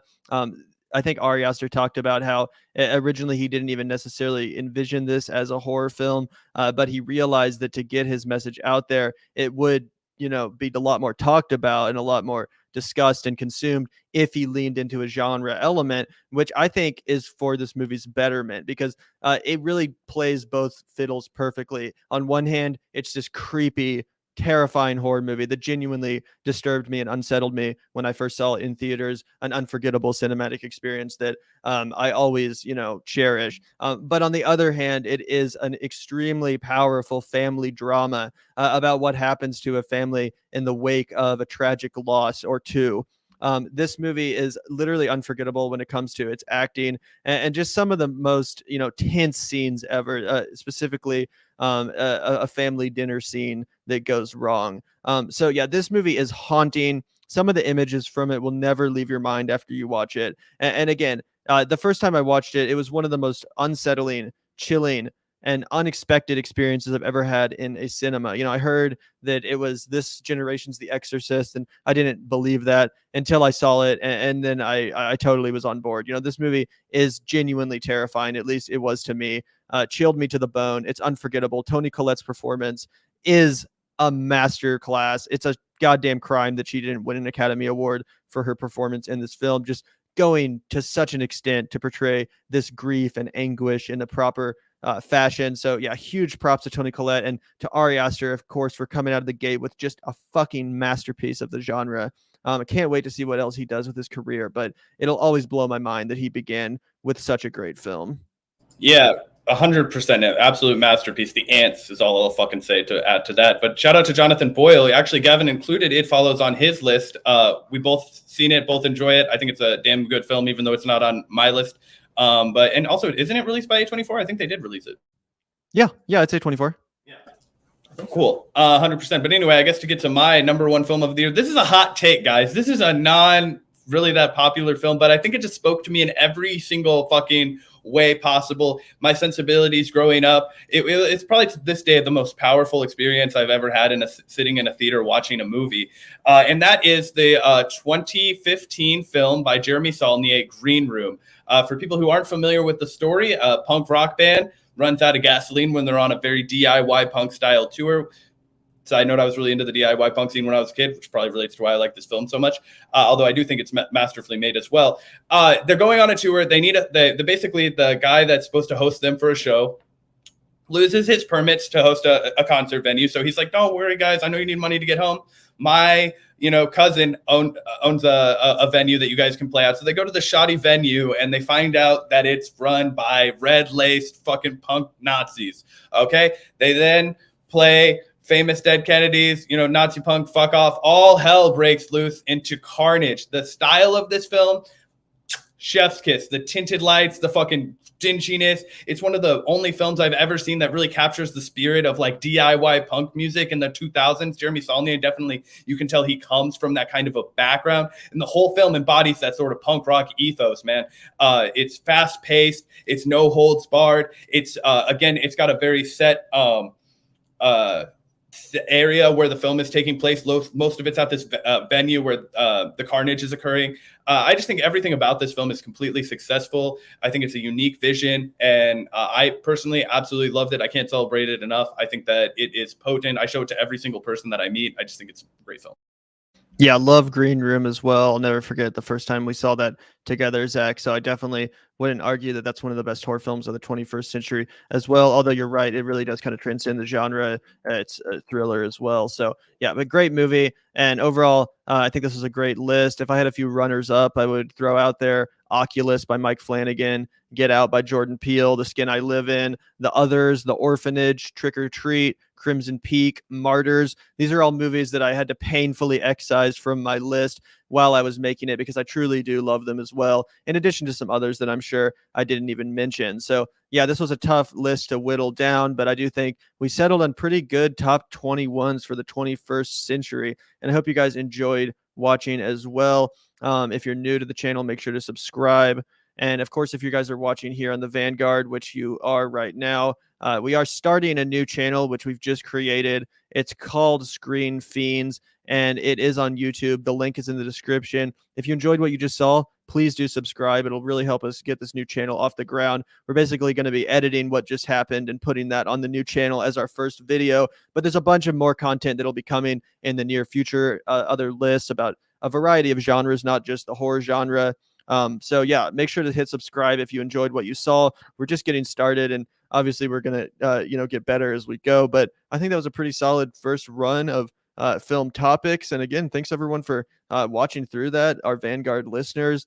Obviously not what we traditionally do on this channel, but this is going to be a new foray for us and a good outlet for us to talk about film and some more creative, artistic stuff when we're not venting about politics. Yeah, 100%. And like I said, just getting back, or like Gavin said, just getting back into the flow of this. My commentary was a little rudimentary today. We're going to brush it out. Gavin, thought you were killing it. So we're fucking doing good shit today, guys. And really excited to get this fucking film podcast off the ground. And obviously, we're going to still come back to you guys just about daily with all of our political show as well. The Vanguard's not going anywhere. We're still continuing to push that project. This is just a little bit of a passion baby for me and Gavin, because this is what we do all the time off air. We just talk about film. Oh, what's your top 10 film? Oh, ranking these directors, blah, blah, blah. We're going to be sharing that with you guys just to kind of continue to create some good community. But thanks for everybody for tuning in. And, hopefully if this was something that you're not really used to, you found out that you liked it.